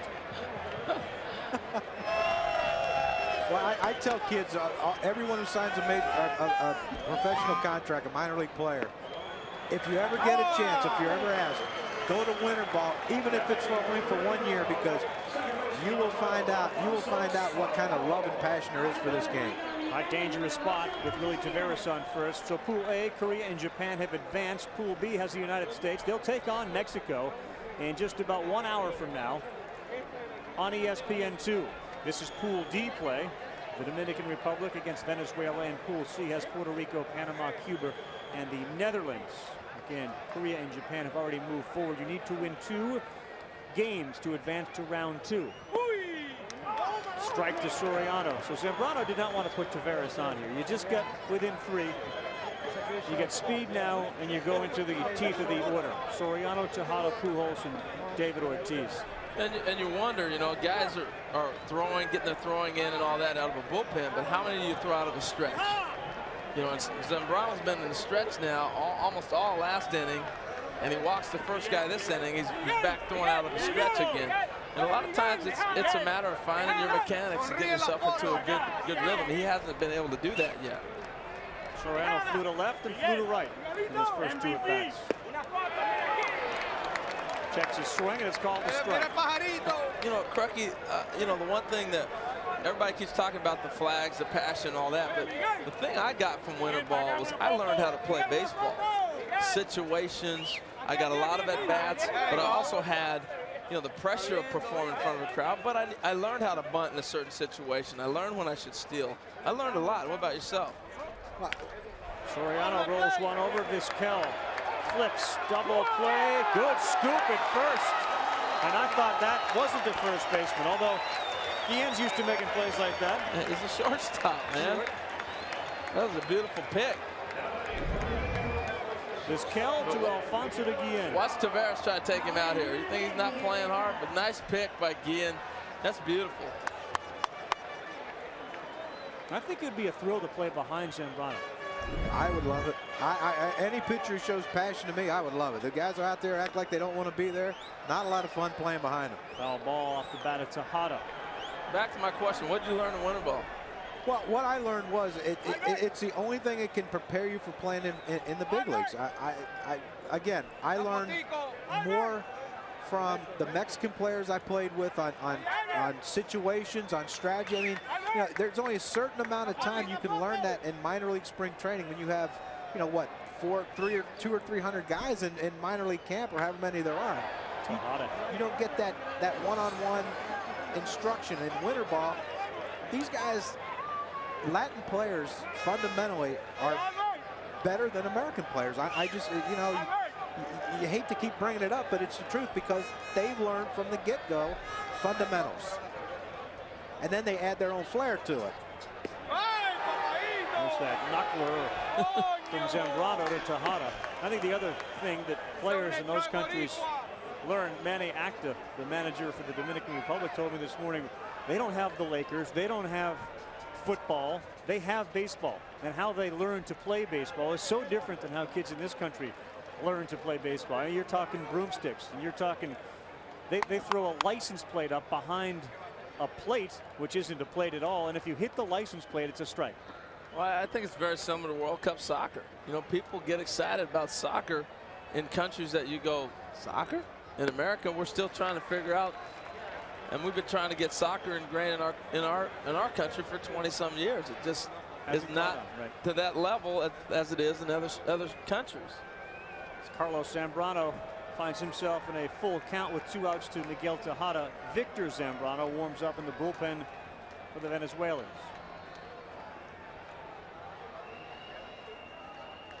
Fouled away. Tell you what I learned too in winter ball was here's how they learn in the Dominican Republic. You didn't learn it this way, but you certainly saw kids doing it.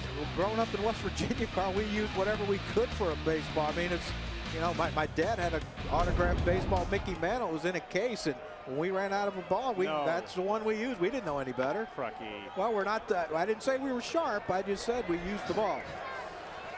You caught it every time, didn't you? You never let it hit the ground. Oh, no, it got out into the fields, and then we lost it. Oh, my goodness. So now there are people scurrying around the fields of West Virginia looking for a Mickey Mantle. Yeah, I think that was a little rotted right now. It's probably not in too good a shape. But that's what's, I think, significant about this event is bringing light to how baseball players grew up. Oh, he got him with that. Look at Tejada. His third strikeout of the game. He's just confused. He's sitting there going, you got to be kidding me. You give me that much time to perform, and I get here, and that's this type of pitches I see the whole game long. Nasty. Manny Acta joins Peter Gammons when we come back from Orlando. Venezuelans won the Caribbean Series, but right now it's the Dominican Republic on top of Venezuela, and Peter Gammons is with Manny Acta. Peter? Manny, did you think that even great pitchers in this tournament might have a little bit of trouble with their command early on? Yes, I don't think there's one guy out there that's in top shape. I mean, hitters, pitchers. So I said earlier, whoever is on top mentally and ready for a mistake or something like it happened on the Zambrano hanging slider to Beltre will be able to take advantage of this situation. I wasn't expecting to see any of these guys in mid-season form. Do you think it'll get better as the tournament goes on? Oh, definitely. When you can the pitch count goes all the way to 80 on the second round, and these guys throw their side after this, I believe it's going to be interesting, and whoever goes to the finals, then will have it made. Now, we have Vladimir Guerrero's uniform hanging up here in the dugout. I know a lot of people have talked to him. Do you think there's a chance he will come back for this next round? I'm not sure, but you know, we have the door open for Vladdy. Our thoughts and our hearts are with him, and every decision he takes, we're supported because family comes first. A guy like him and a guy like Pedro, we miss him dearly. Manny, thank you very much. Take care. Magli Ordonez grounds out to Adrian Beltre, and that story about Vlad Guerrero is tragic.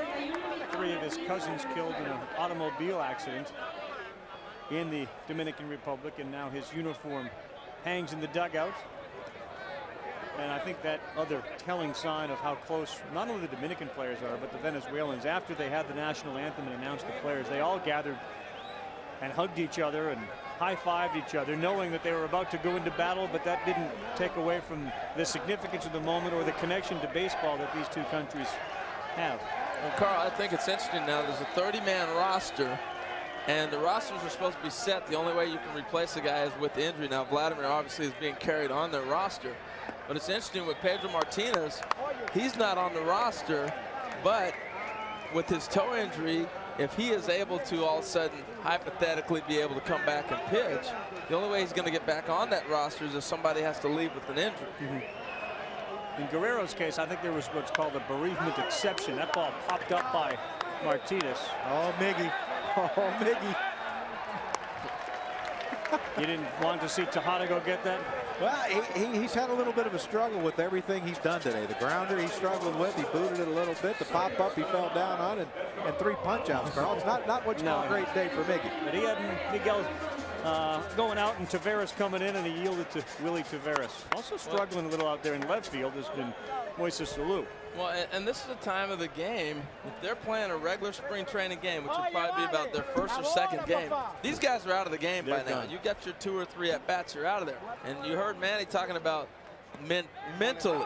The guys are going to be mentally tough. And this is where you got to sit there. You're going to play 9 innings. Tomorrow, these guys are going to be a little bit sore because you can work out all you want. But when you get on the grass, you start running around, you stand around for pitches. Alfonso deep, and it is gone. Edgardo Alfonso hits a home run. The Venezuelans move another run closer. 6-4. Is he redeemed yet?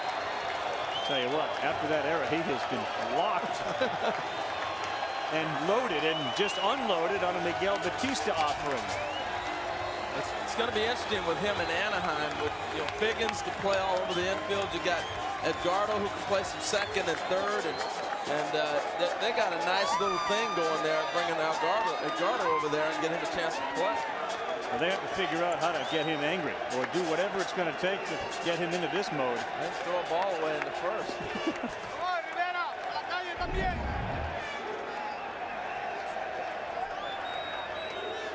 that's what we talked about, Carl. It is March 7th, and hitters aren't sharp, and neither are pitchers, but most hitters are going to hit a hanging break ball. It stays in the inner half. Well, Edgardo Alfonso went down and played a full season of winter ball. And he said he had to go down to the winter and get himself ready to get his body back where it's at. You see him now, he's in great shape. Last year he was a little overweight. He's back playing like he's capable of, and he played a full season of winter ball this year. So he's one of those guys that is dialed in. Juan Rivera rolls one foul. I think having been close to the players earlier today, that can stand for Moises Alou, who appears to be in better shape.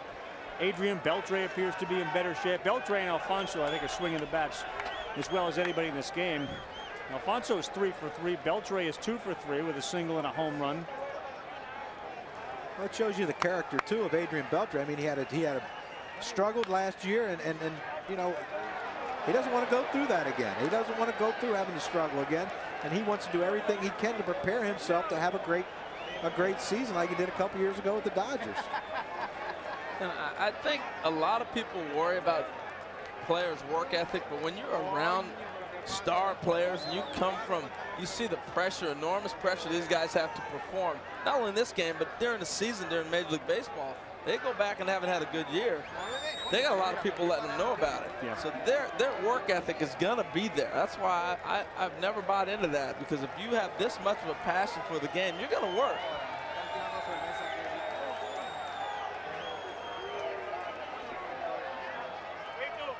Rivera strikes out. 2 home runs all of last season for Edgardo Alfonso. 1 already in the World Baseball Classic. ESPN's telecast of the World Baseball Classic, presented by Taco Bell, is brought to you by Singular, raising the bar, and Vault, drinks like a soda, kicks like an energy drink. Vault, get to it. We're back, and this has very much been an experience. The game itself has also gotten closer as we've seen the Venezuelan team score 1 run in the 4th, 2 in the 5th, 1 more in the 6th. And it is now 6-4, the meat of the Dominican Republic batting order. Pujols, Ortiz, and Alou playing in front of a standing room only crowd of 10,645, and the new pitcher's Victor Zambrano. That ball's away in the dirt. Is there a better 3, 4, and 5 in baseball? No. We asked you that earlier, and you actually thought that it was 2, 3, 4 then. Now it's 3, 4, 5. Changing the dynamics a wee bit. Fouled out of play. Let me ask you this question. Is there a better 3 in baseball than this man hitting right here? I'm telling you, he's phenomenal.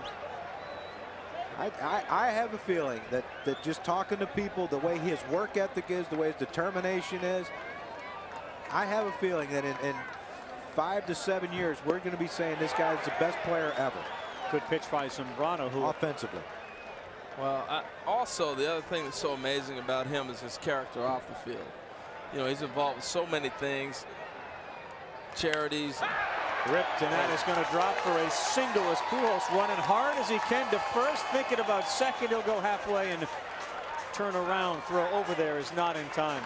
That's how you're supposed to play the game right there. Got that. You got that. Big turn, make him make a play. Great turn. Now look at the crowd as Ortiz comes to the plate. And they all yell at Poppy. Yeah, they said that Ozzie Guillen could run for president of Venezuela. I'm pretty sure Poppy would win the Dominican vote.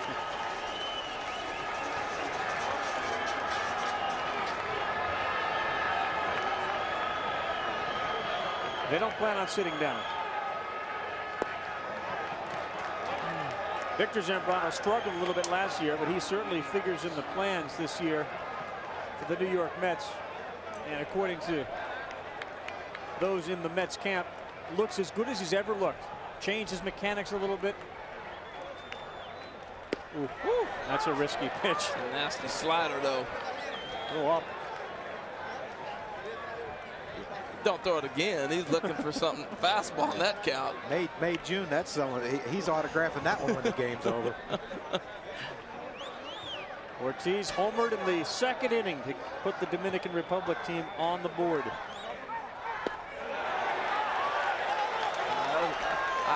I honestly think that ball might have missed the zone because he's so dialed in up there. He thought it did.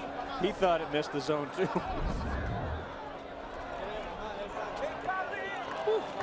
Great movement. Watch Big Poppy's front hip, how it's flying out a little bit. He's cheating to get the stuff, too, because he knows his timing's not right. And that outside pitch does look a little farther than normal.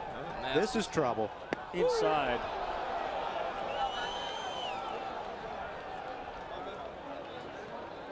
He's got him set up right now. I'm talking about Zambrano. Comes back with another fastball. He might get him. I'm telling you, Crocker. 2-2 to David Ortiz. Nasty. Strike 3.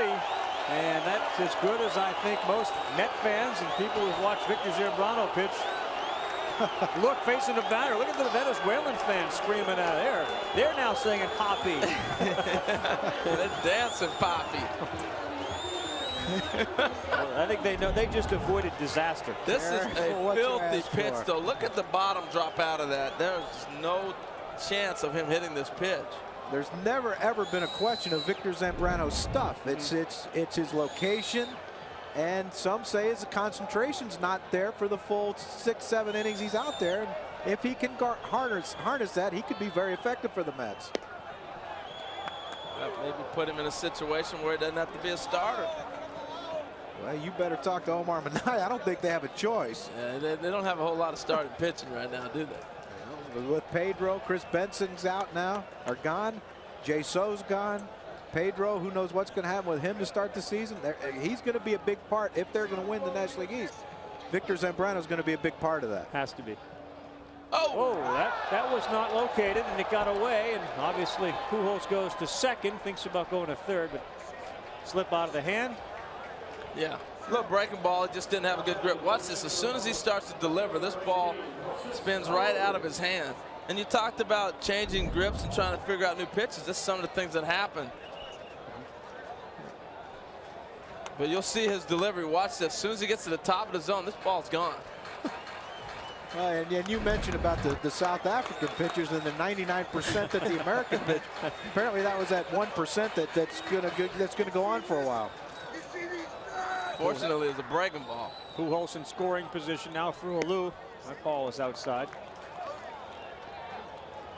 Well, obviously the biggest names in the Dominican Republic are Manny, David Ortiz, Pedro Martinez. And Pedro and Manny aren't here. And Alex Rodriguez. What? I think they don't hold them in the same regard right now as they do. No, but you know what? What were they talking about during that whole MVP conversation last year? Hey, he's my brother. We're both Dominicans. You know, it doesn't matter who wins. That was the whole conversation. Well, the man on second base, Albert Pujols, better get thrown in that conversation too. No, but I'm just saying that, you know, you can't leave A-Rod out of that conversation, whether he's on this team or not. The fact of the matter is he's of Dominican descent, and everybody's claimed him last year until this winter when he didn't claim them, so to speak. But where does A-Rod's popularity in the Dominican rank next to Manny, Pedro, and David Ortiz as Beltre steps in, and this has been the most dangerous hitter of the Dominican team? Huh? Where does A-Rod rank, do you think? Well, not up there now. What? Say something. Quit shaking your head at me. I'm staying out of this conversation. I'm not getting involved. It was his decision of who he wanted to play for. I'm not even judging it based on that. I'm not judging it on this decision. I'm just saying that I don't know that those three players. Maybe Peter's down on field. What does Peter think? Peter think that Alex Rodriguez in the Dominican Republic is as popular as Pedro and Manny and David Ortiz? You want to come to me? Yeah, we're coming to you. Okay. Adrian Beltre strikes out. Peter, did you hear Carl's question?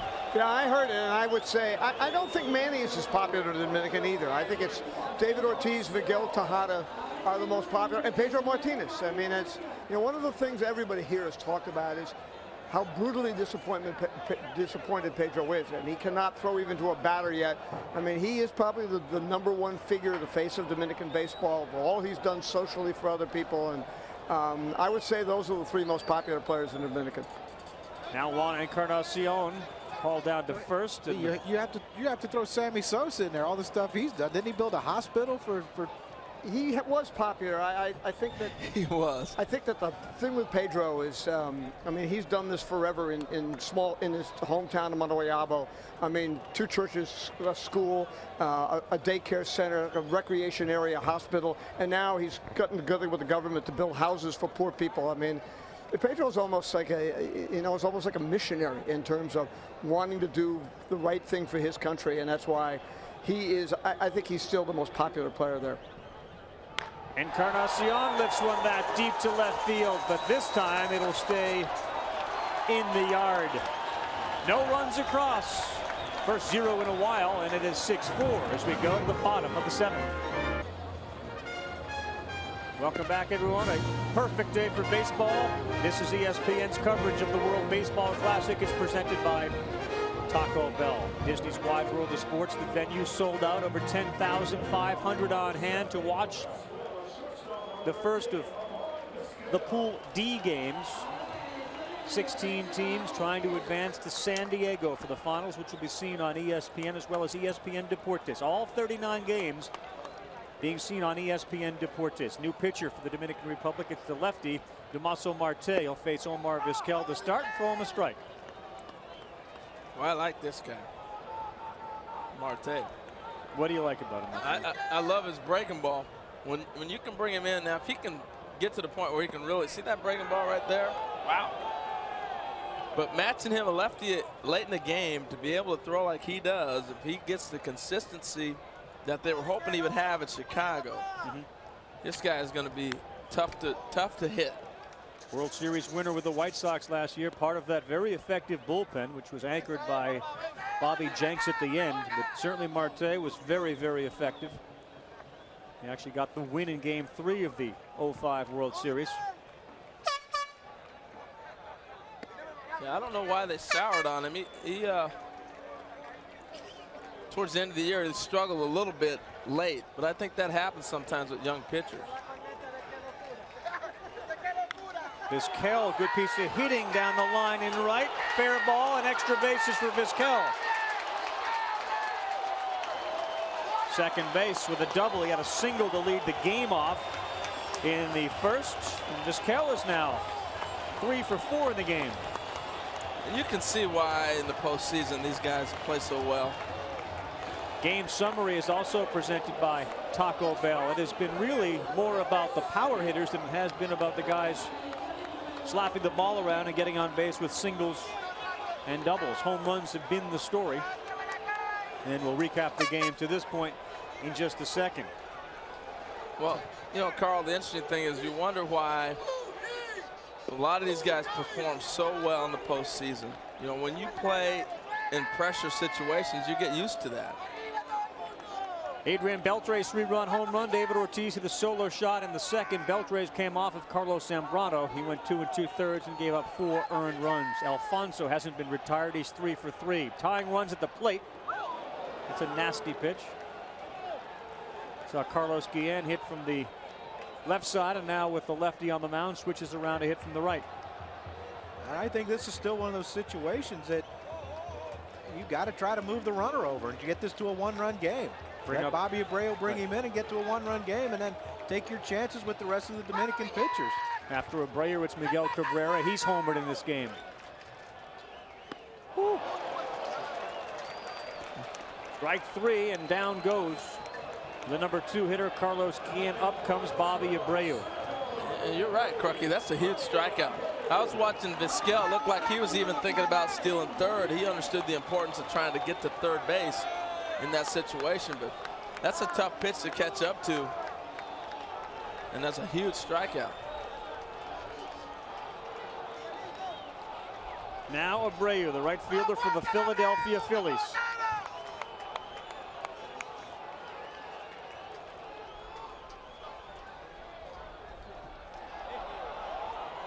Bluff to second, and Vizquel gets back. I don't know that Tejada was on that same page, but I think we all got a real feel for the international flavor and the passion during the home run derby in Detroit when Bobby Abreu absolutely went nuts. And then the Venezuelan flags really began to fly, and he was draped in one when it was all over. And I think that was sort of a calling card for this World Baseball Classic. Abreu gets into one to center field. Taveras is there. Vizquel not going to tag up. Not on that cannon. Woo, woo, woo. Wow. He can throw it. That was beautiful. That's just a nice baseball play all the way around. Center field attracted. He got underneath it. Vizquel knew he wasn't going to be in the gap. He went back to tag. You know, everybody did everything fundamentally right. He came with a strong throw to the third base. That's a nice baseball play. And it looks like Damaso Marte is going to be taken out of this game. Manny Acta has already signaled to his bullpen. I'm not sure if Marte did something to himself, because obviously he hasn't thrown a lot of pitches, or the plan was to get him out because Miguel Cabrera is on deck. So Damaso Marte is out. He'll come back with a pitching change from Disney. ESPN's telecast of the World Baseball Classic is presented by the Taco Bell Crunchwrap Supreme. Now you're good to go. And in part by MLB 06, The Show. Now available on PlayStation 2 and PlayStation Portable. We're back, the World Baseball Classic. Fans from the Dominican as well as Venezuela here, and being treated to a fabulous day of baseball on the field, and certainly cooperation from the weatherman. It has been beautiful in the 70s. Crowd's been enthusiastic. New pitcher is Julian Taveras, signed by the Red Sox as a free agent in January. He'll face Miguel Cabrera, who has gone deep in this game. Cabrera hit a home run in the 5th inning. And he represents the tying run as we play the bottom half of the 7th. Off-speed stuff from Taveras. Cabrera, strike one.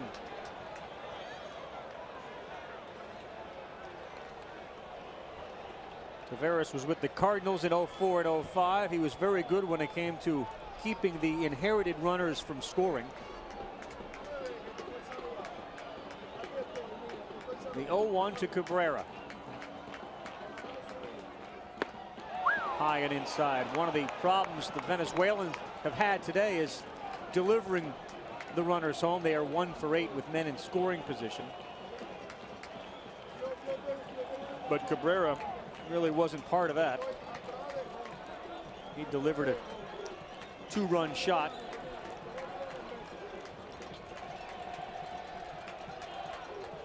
This will be interesting to see how Taveras pitches him. He hasn't tried to go outside at all. You notice he's been living on the inside half, trying to bust him in. Time called. Late call of the time, but time called nonetheless. First base is open, and Ramon Hernandez is on deck. Well, that's kind of how the game has changed a lot, Carl. You know, late in the game, 7th inning on, you usually try to make guys beat you the other way. But so many hitters have so much power the opposite direction now. Yep. That really doesn't come into play anymore. Well, that's why there's so many walks now. You can't just pitch a guy away and hope he hits a fly ball to right field. Now you just walk him. Another well-hit ball off the bat of Cabrera. To the gap and over the wall. I don't know. Off the wall, not signaled a home run. The 5th run comes across in the form of Vizquel. Have to take a look at this. Every fan from Venezuela is up, and so is Luis Sojo going out. And there's a wall close to the wall that surrounds the field behind that wall, and it appeared as if it hit that and bounced back, but obviously replays will show us better. Well, every fan in left field was yelling, "That's a home run." They're going crazy out there. It either had to hit right at the top point to shoot back the way that it did, or that ball's out the back wall. But I think that back wall's a good 10-15 feet behind, Carl. I really think this ball might have hit the fence. Well, let's take a look at it, and now the umpires are going to get together and talk. We saw things like this in the World Series with a Brad Ausmus home run off the wall. But here's the ball. Does it go over the first wall? Nope. No, it seems to hit that Budweiser sign and come back in. Right off the top. Hit right off the top of the fence and did come back in. That is a very accurate call by third base umpire, who, that's a tough call for him too. That's a long run on a ball hit that sharply. And they're discussing this without the benefit of any replay. Well, and the way you knew that it hit the top of the wall was the way that it caromed back. It didn't ricochet. Right. If you play on the steps as a little kid like I used to do, and you throw the ball off the steps, that ball, when it hits the point, shoots straight up in the air. It doesn't bounce back. I think they just broke the news to Luis Sojo, and obviously Luis and the umpires don't have the benefit of instant replay, but if they did, it's fairly convincing. And Sojo is arguing that it cleared the fence and came back, but replay shows that isn't what happened. The entire Venezuelan team is on the field.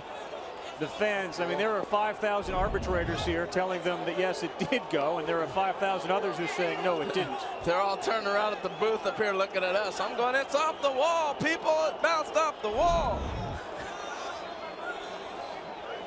It's a 6-5 ball game. Cabrera ends up on second with a double.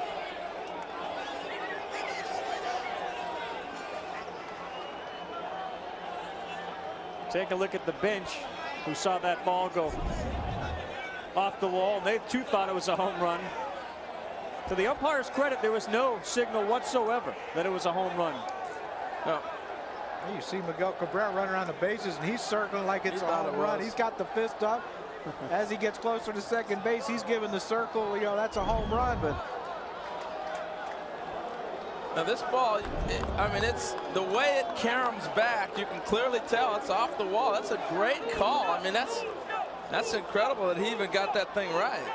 But I think what you said, Harold, that wall that sits behind the interior wall is about 10 or 15 feet. There's a good look at it. Yeah, it's not right up against it. And it would probably disappear as Tavares got in on the hands of Hernandez, and he got hit. Or did he? He's going to first. Julian Tavares' frustrations continue. Yeah, this isn't important, is it? You see Luis Sojo running out. Now Manny Acta's running out. I mean, this is big. This is huge. What part? The injury part, or the fact that Tavares is losing control? Well, if this is a spring training game, I guarantee the manager of the team with the home run thought was a home run wouldn't run out. Manny Acta wouldn't run out right now if he thought his guy didn't get hit by a pitch, or if the man didn't get hit by a pitch. This is big. He got hit, and he got hit in a bad place to get hit. But again, you know, we've watched it with a few of the pitchers today, trying to locate on the inside half. It has not been there, and you talked about that with Abreu getting knocked off the plate on certain pitches. And these are major leaguers that they make a living pitching inside, and that location's going to come. They're going to continue to stay in there. The thing you worry about is the guys that are not at that caliber trying to go inside. Julian Tavares has struggled since he's gotten in. Magglio Ordonez is up. There's 2 outs, and the Venezuelans trail by a run. Strike one to Ordonez. And Ordonez had some great ABs today. He really looks healthy. Talked with him before the game. He said he's as close to being back to normal as he's ever been. He feels fantastic. And if he stays healthy, he's going to give the Tigers a great production.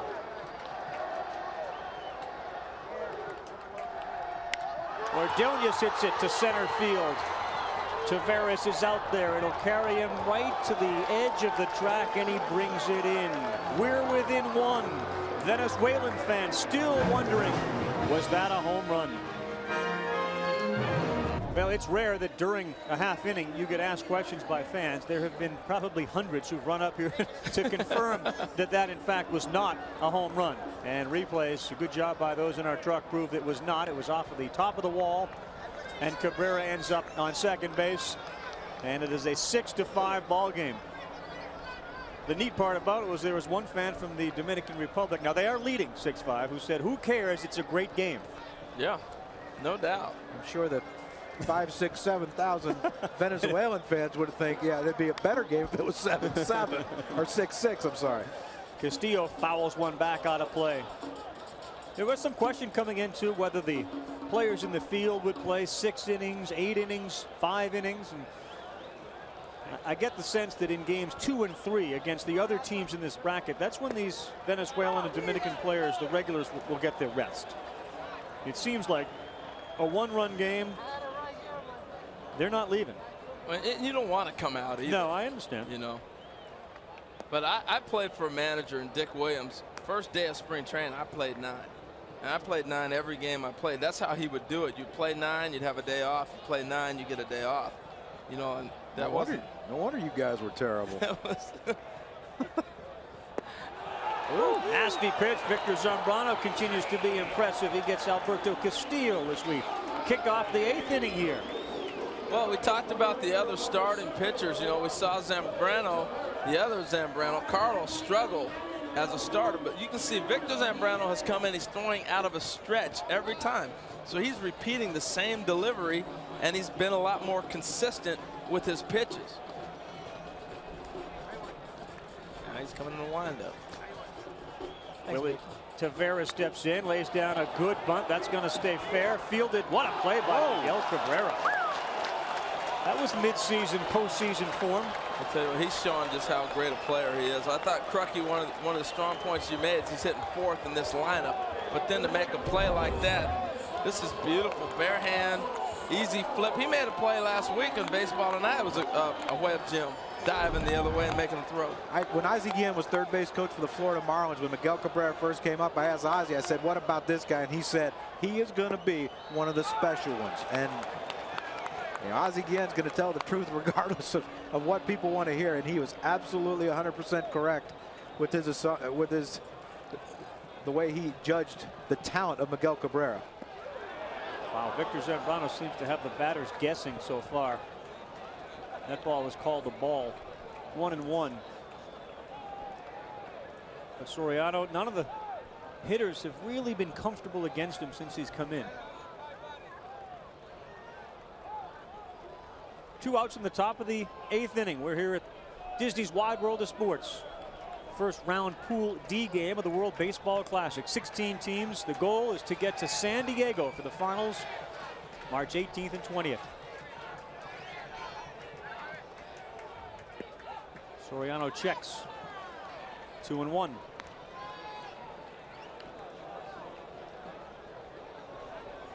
This is like a party in the stand. I mean, you know, when you're looking at these, it's like a party, and 10,000 people got invited and they all showed up.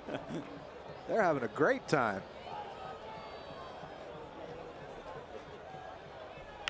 Soriano, Cabrera kicks it. Will he have time? Strong throw. He got lucky right there. Kicking that jug to his throwing hand. It's a 1-run game. We're going to the bottom of the 8th. We're back to Dominican Republic, leading Venezuela 6-5. We saw Damaso Marte, who helped the White Sox win the World Series. And here was the final out. Bobby Jenks getting it to Juan Uribe, who made the throw over. And Ozzie Guillen, the first Venezuelan manager to win a World Series title. And then he grabbed the trophy and took it to his nation and his city. And as John Kruk pointed out, if he someday wants to run for president, he can. And he might. I'd like to hear that acceptance speech. Ronnie Belliard takes over at second base for the Dominican Republic, replacing Alfonso Soriano. And here you go. Welcome to the game. You're playing a deep second at that. Teammate, I got you. Knowing Ozzie like I know Ozzie, if he wins, that really would be a swearing in. It was interesting, your phone conversation with him yesterday with Ozzie was talking about growing up and playing in Venezuela and living there. Yeah, there's a lot of stories coming out, you know, about Dominican or Venezuelan players being targeted by people, you know, because of their wealth and their fame and everything, for, you know, bad things going to happen to them. And Ozzie discounted the whole thing. He said, here's the thing I will tell you about what happens in Venezuela. He said, I live in Caracas, and he said, when you go to Caracas at 3 or 4 in the morning and you go to a bad place, yeah, you're asking for trouble.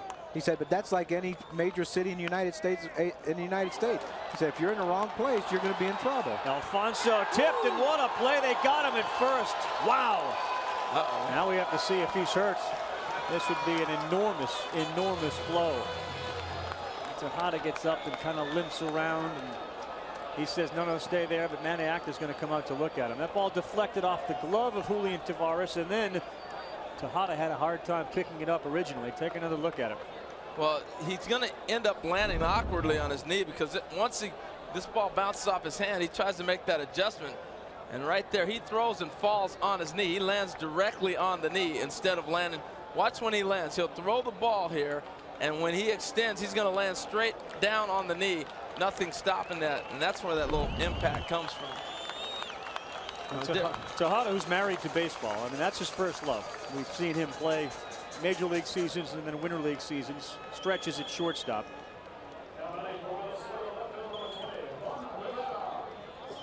And he sends Manny Active back to the bench. I don't think he's coming out of this game. If he was spring training, he'd be gone. The Orioles have been depleted by the World Baseball Classic. 4/5 of their rotation. Their catchers are here. In fact, we saw Hernandez get hit by the pitch, and now Tejada, the shortstop, dancing out there at shortstop, trying to loosen that knee up.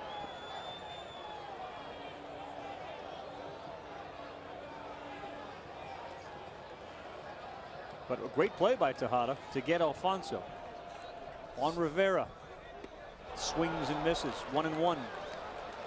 Yeah, just staying with that ball, coming up with that play. That changes the whole inning. You're a middle infielder. Why did he try to backhand that play? Alfonso doesn't run well. Maybe he thought he did. That's why he barehanded it.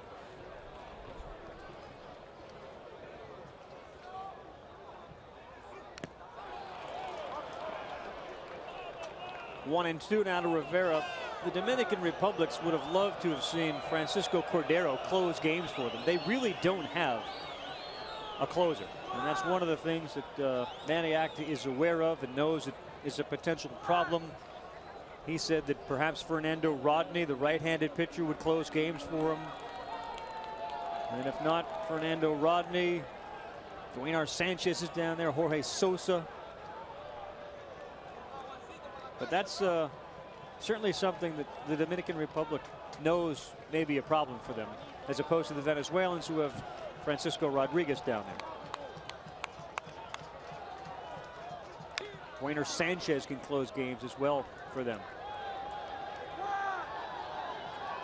Rivera hanging around here in a 6-5 game. Venezuela found themselves down 2-0 after the second. It was 2-1 through 4, and then a big 4-run outburst by the Dominicans in the 5th made it 6-1. It was 6-3 after the 5th, 6-4 after the 6th, and 6-5 after the 7th. Been pecking away at the relief pitchers of the Dominican Republic.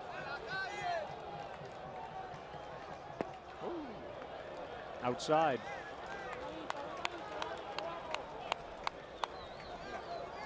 Julian Tavares is the type of pitcher. He's sort of like Carlos Zambrano. He just doesn't throw as hard, but he'll change angles. He'll throw from over top. He'll drop down. Every pitch he throws from 3 or 4 different angles, and that makes him have about 12 pitches. 2-2 to Rivera before the top of the order. Now 3-2 with Vizquel waiting on deck.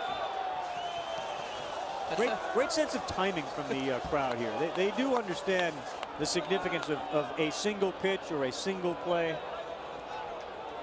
And you know what? It's as unusual as it is to everybody else, so is it to the umpires. You know, these guys aren't umpiring in these countries in winter ball. They're getting a feel for it too.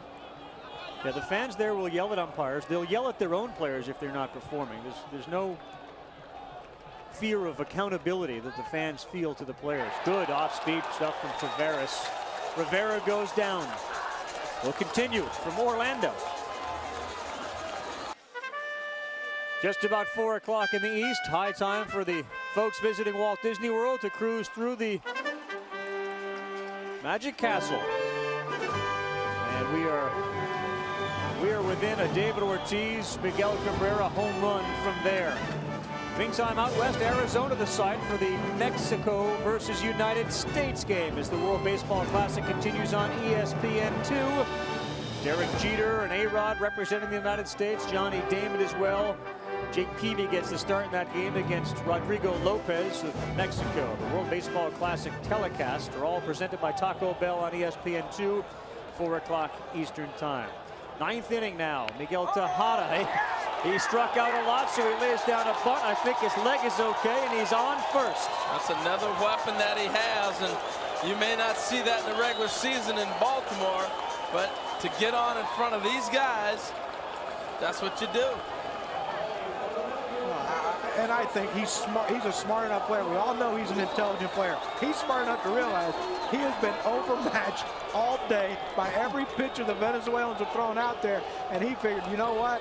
I've got to do something to make contact. Let me lay down this bunt. Good for him, though. Check the eagle at the door, and as Harold said, bring up Pujols and Ortiz and Olu and see what kind of damage can be done. Well, you know, everybody's been around baseball long enough in this game here to understand to add on late in the game is so important. That ninth inning, one run so often does not stand up, and that's another thing I'm sure was playing in his mind. Pujols had a single in his last at bat. Zambrano delivers again as he throws in his third inning. Victor Zambrano.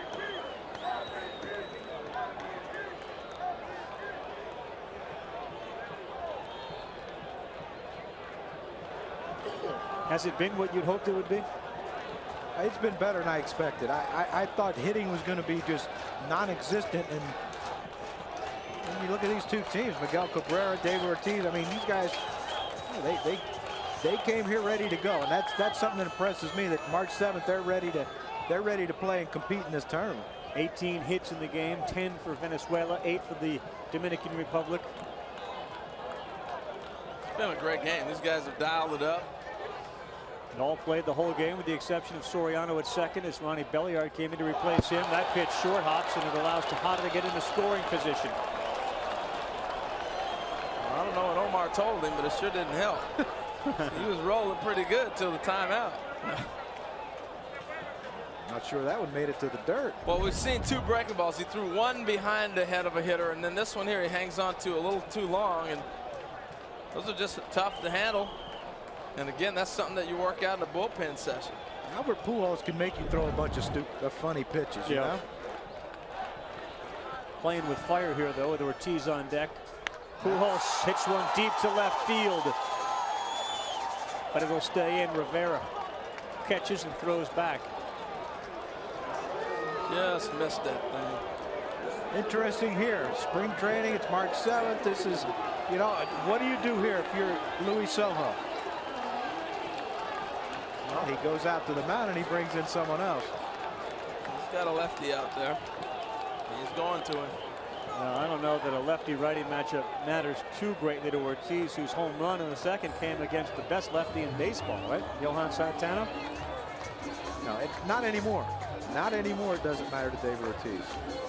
Hot pitching change coming. They're bringing a lefty in from the bullpen. We'll find out who that is when our coverage continues the World Baseball Classic. Miguel Cabrera now watches as Carlos Hernandez takes over, but Cabrera has been involved in the biggest play of this game so far. Came in the 7th inning. Took Julian Tavares deep to left field, and that was never called or ruled a home run. He ends up on second. The entire Venezuelan team came out of the dugout looking for a home run. Had it been a home run, the game would have been tied. Luis Sojo demanded an explanation, and it hit right off the top of that wall where that red sign is. Came back into play. As a result, it is 6-5. The Dominican team on top of Venezuela. You're not going to see a better call all year long. That was an incredible call by the umpire to see that. He didn't get all the way out there next to the fence. There's four umpires working. There's no outfield umpires like you would see in a playoff game. He had to go all the way from his third base position out there to get himself in position to see that ball, and made a tremendous call. Carlos Hernandez, the new pitcher for Venezuela. The first pitch to David Ortiz was a ball. Hernandez played a Triple-A round rock for the Astros organization last year. Another breaking ball. That one drops in over the plate. Missed the entire 2003 season. This is one of those young pitchers they had great hope for. He had surgery on a torn left rotator cuff. He made 21 starts last year through 89 innings. Rookie season, he was 7-5. That was in 2002, and there appeared to be nothing but a high ceiling, and then things sort of got away from him. Yeah, good looking hook too, man. Watch the reaction of David Ortiz on that pitch. He raised his hand like, you know, you just called the last one a strike in the same spot. What's wrong with that one? When the hitter's questioning, you know. Tejada's on second after a bunt single, and then advanced. Ortiz took a big hack at that and pops it back and out of play.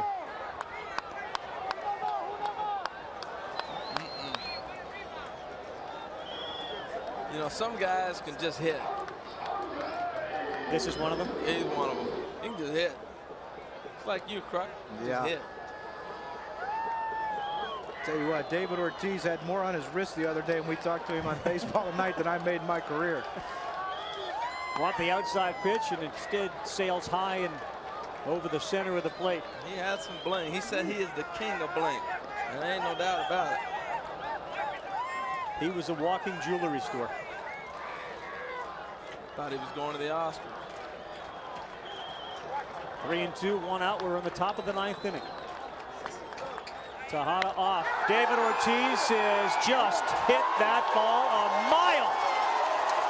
Second home run of the game for Ortiz. And the Dominican lead now goes to 8-5. Well, there'll be no controversy on that one.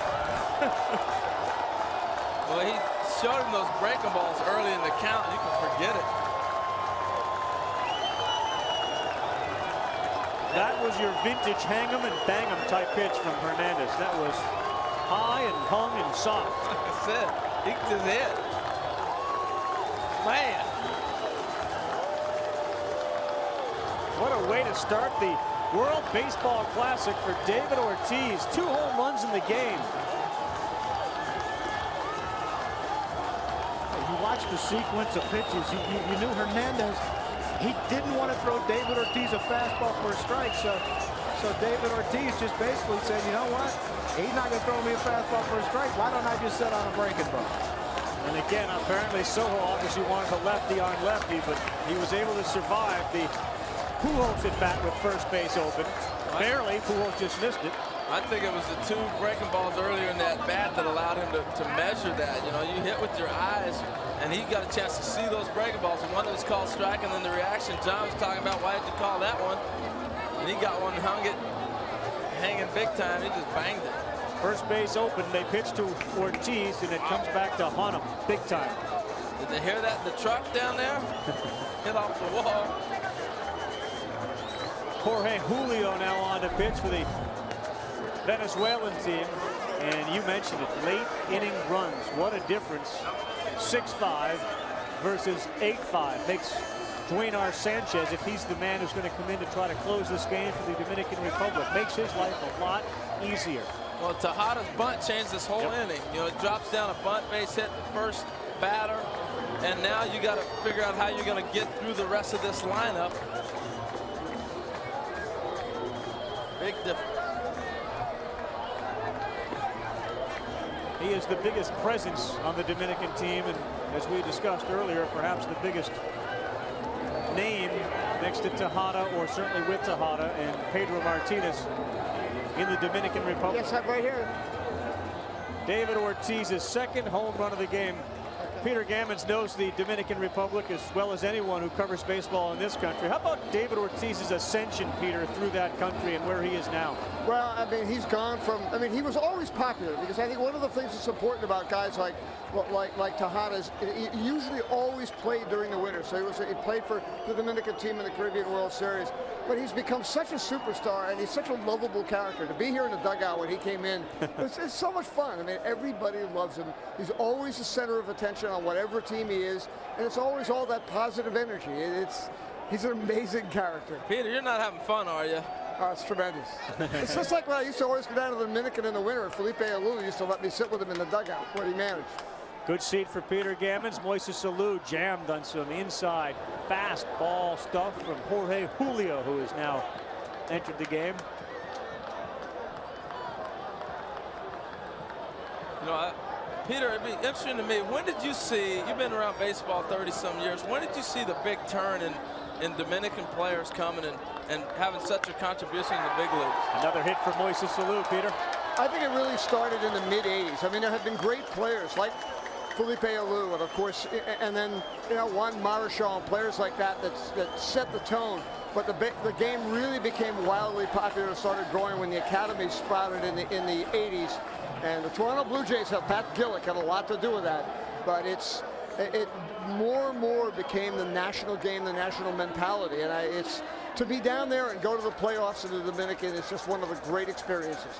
Now it's Beltre to face. Ooh. Ouch, that thing was hit hard. Mercy. Ricocheted off a fence, and thankfully not a person. You look at, and Peter was talking about it, the Dominican All-Stars on the active roster, their number of appearances. This is a formidable, formidable team in this competition. I think in a perfect world, you would see the Dominicans, the Venezuelans, the United States team advance to San Diego to play in the finals. But the names on this Dominican roster as lineups go, would you say equal to or better than or not as good as the United States? Just the roster, the lineup that you play every day. The everyday lineups are very comparable. I don't know. I mean, you gotta. It's hard to say. Really, ripped into the gap and right off the bat of Beltre. That one is gone as well. Two-run shot for Adrian Beltre, and the Dominican Republic has blown it wide open. Well, Carl, he talked about the few days he spent in Mariner camp working with Jeff Pentland, the hitting coach, and how they tried to change his stance. He got too over his body and was closing himself off, and he just was not having the sock that we'd seen the year before in L.A. I think the young man's made a great adjustment. He's back. He has looked so good at the plate today. His second home run. He and Ortiz, 2 home runs apiece. And he looks physically like he's lost a little weight. Boy, has he been impressive at the plate. 10-5 in favor of the Dominican Republic. Going crazy in here. Juan Encarnacion is now up.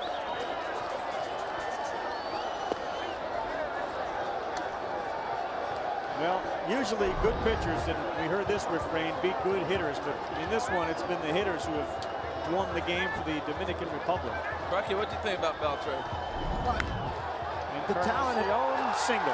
The talent has always been there. It's just, you know, some question is, you know, did he want to be a superstar? And I think what you're talking about, the extra work, the coming in camp in shape, working extra, changing, making adjustments. I mean, that's what this game's all about, Harold. You know as well as anyone, if you don't make adjustments, you're going to get buried in this game. And it looks like Adrian Beltre's making adjustments. And I tell you what, that's a mid-season swing right there. You can drive a ball out of these ballparks, these bigger ballparks in spring training the other way, you're pretty much dialed in. Now it's Alberto Castillo to the plate. Perhaps we'll start seeing some players who have been on the bench the entire game, but it hasn't been such this inning. Home runs in the top of the 9th for David Ortiz and Adrian Beltre, the second for each in the game. Well, I think the one thing that you're noticing too, you're not going to see that knockdown pitch in these series, I don't think. I thought an interesting decision to go to Carlos Hernandez, who was in the minors all year, to face Ortiz. Broke the game open a little bit. Well, I mean, you got to try, I guess. I don't know. You figure you lefty. He gets that one strike called. I think if this was an elimination game, I think you walk him. I think that it's not an elimination game just yet. Right. And I think these fans came here to see these guys perform, and David Ortiz is a performer, and Luis Sojo understands the situation. Oh! There's that non-knockdown pitch. Didn't hit Castillo. He got out of the way of it, but that was scary. Hope you don't predict the future anytime soon. That's getting undressed right there with the fastball. He undressed him. Look out. It's coming out. Watch the eyes. That's. That just got away.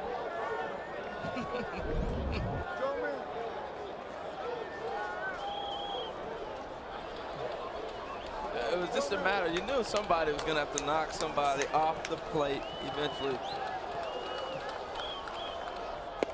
Another one inside. Castillo, I think, was backing up before the pitch was thrown. Yeah, he was. Yeah, and you saw Hernandez, the catcher, Ramon Hernandez, setting up outside, and it's just you know, hey, hitters are struggling. Hitters can struggle, pitchers can struggle, and he's struggling right now. 3-1 in the game that's been blown open by the Dominican Republic. Castillo was backing out of that one too. He didn't want anything to do with it. Nobody. You look down the third base side, the entire Dominican team is standing, and then if you just move above the Dominican team. Every one of the fans wearing the red, white, and blue of the Dominican. They were dancing on the They're dugout. standing too. It's ball 4, and Jorge Julio's having a real hard time. Luis Sojo may have to go back to his bullpen. And this is sort of the rust and the early spring inexperience that you guys both talked about as being a real part of this game. Well, and the other thing you have to do with Jorge Julio here is you have to let him pitch. You know, he's got to get his work in, and he's got to get ready for a 162-game season. It's one of the things that he's just going to have to battle in this atmosphere to get his work done, get another out or two, and get out of there. Mexico and the United States of America, they're underway in a first-round Pool B game at the bottom of the first. Jake Peavy and Rodrigo Lopez 0-0. And you can see that game on ESPN2. Taveras comes up hacking away and fouls it off. And reminder, all games could be seen on ESPN Deportes, all 39 of these games. And obviously, ESPN.com, SportsCenter, baseball tonight. And the mobile phone, ESPN Mobile, will have all the relevant information. Good pitch there to get Taveras swinging. Now 0-2. Hasn't been Jorge Julio's best outing. And of course, the New York Mets have Julio on their team now. Prior to the last couple of pitches, in 13, he had given up 2 singles, a home run, a walk, and a wild pitch. Heat to Taveras. That one has popped up. There's your infield fly rule, Harold.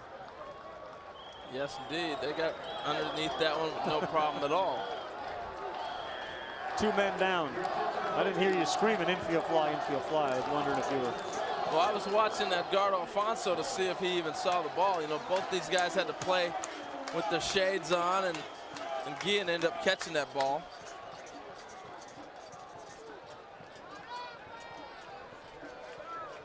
Ronnie Belliard came in as a replacement for Alfonso Soriano.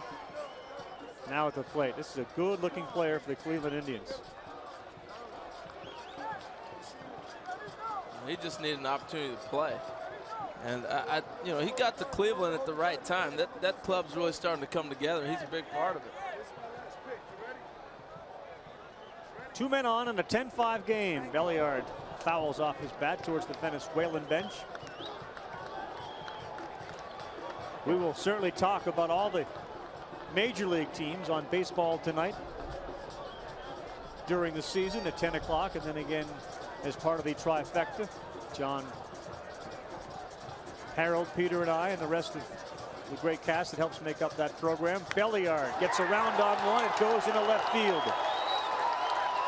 The 11th run of the game scores as Encarnacion touches home. I should say Beltre touches home. Encarnacion. I was right the first time.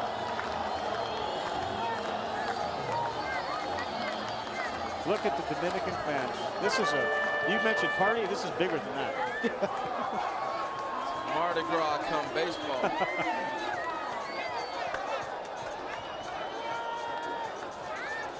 The thing is, you see men and women doing all the cheers. I mean, you don't see that in the United States.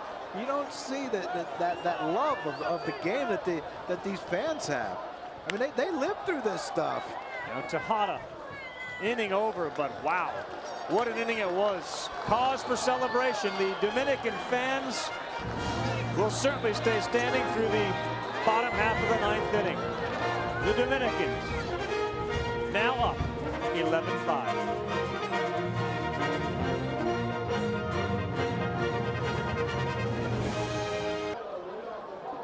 We're back and having a great time here as ESPN proudly presents the World Baseball Classic. The Dominican fans are the ones that are having all the fun right now. 5 runs in the top of the 9th inning give them an 11-5 advantage. Duenar Sanchez in to seal the deal. Not a closed situation for the Dominican Republic, but certainly they'd like to see someone sort of establish himself as the guy they can go to end games. He faces Omar Vizquel. Vizquel himself having a very good game, been on base 3 times. 2 singles and a double. sandwiched around a strikeout in the 5th inning. If there's a silver lining for Venezuela, they get right back on the horse again, and they will play Italy tomorrow night. That'll be a little different than playing the Dominicans, you think? A little different atmosphere. A little bit. But I tell you what, the Venezuelan fans will be here and be as passionate as they are today. Yeah, they'll still be bringing it. Vizquel, shallow left field, tailing foul, giving chase, and Alou's going to be there to make the catch. 1 man down. What a huge advantage for the Dominican team to have a closer in a closer position.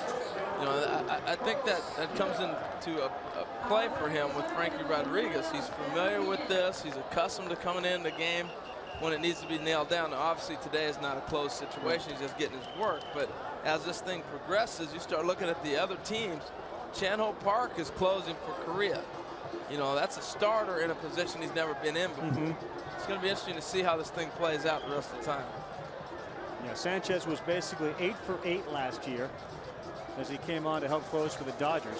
Yeah, I said Frankie Rodriguez. They look so much alike. But he has closed. Rodriguez is the closer for Venezuela. Reports from Dodger camp say Gagne is back, left because of a death in the family, and looks outstanding. Sanchez is now a member of the New York Mets. Ooh, that's a tough pitch. Ahead 0-2 now. If he could do anything like Frankie Rodriguez, they'd be delighted in New York. You look at well, they wouldn't have had to go out and get Billy Wagner. I can tell you that. He does hop off the mound a little bit. They got the same mannerisms. Yeah, they do. You know, some guys, you know, have the same stance, and that's where it ends. But they do have a lot of the similar mannerisms.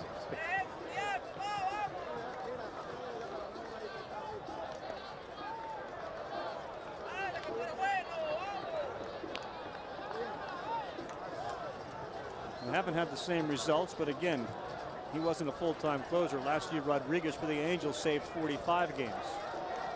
And Sanchez 8 for the Dodgers.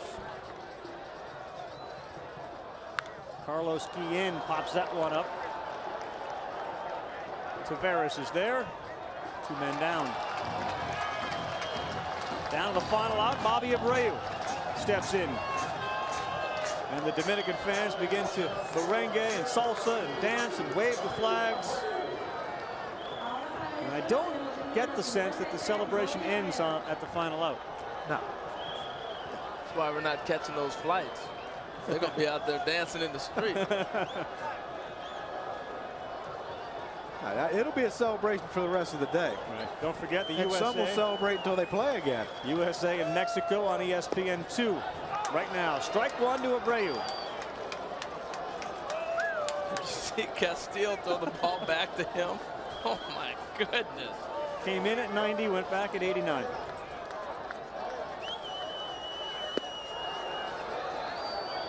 Inside just. That was 96.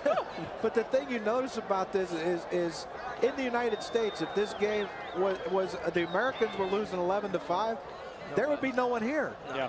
The Venezuelan fans are still here. They sure are, and we're down to the last strike potentially as Dwaynar Sanchez is ahead of Bobby Abreu.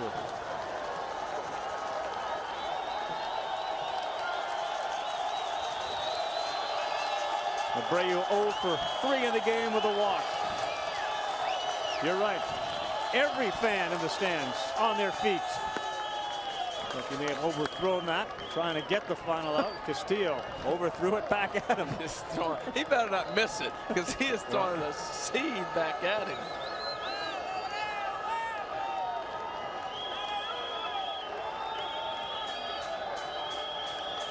The 2-2 to Abreu. Lifted into left center field. Moises Alou is there, and he makes the catch. Look at Tejada raising his arm in celebration.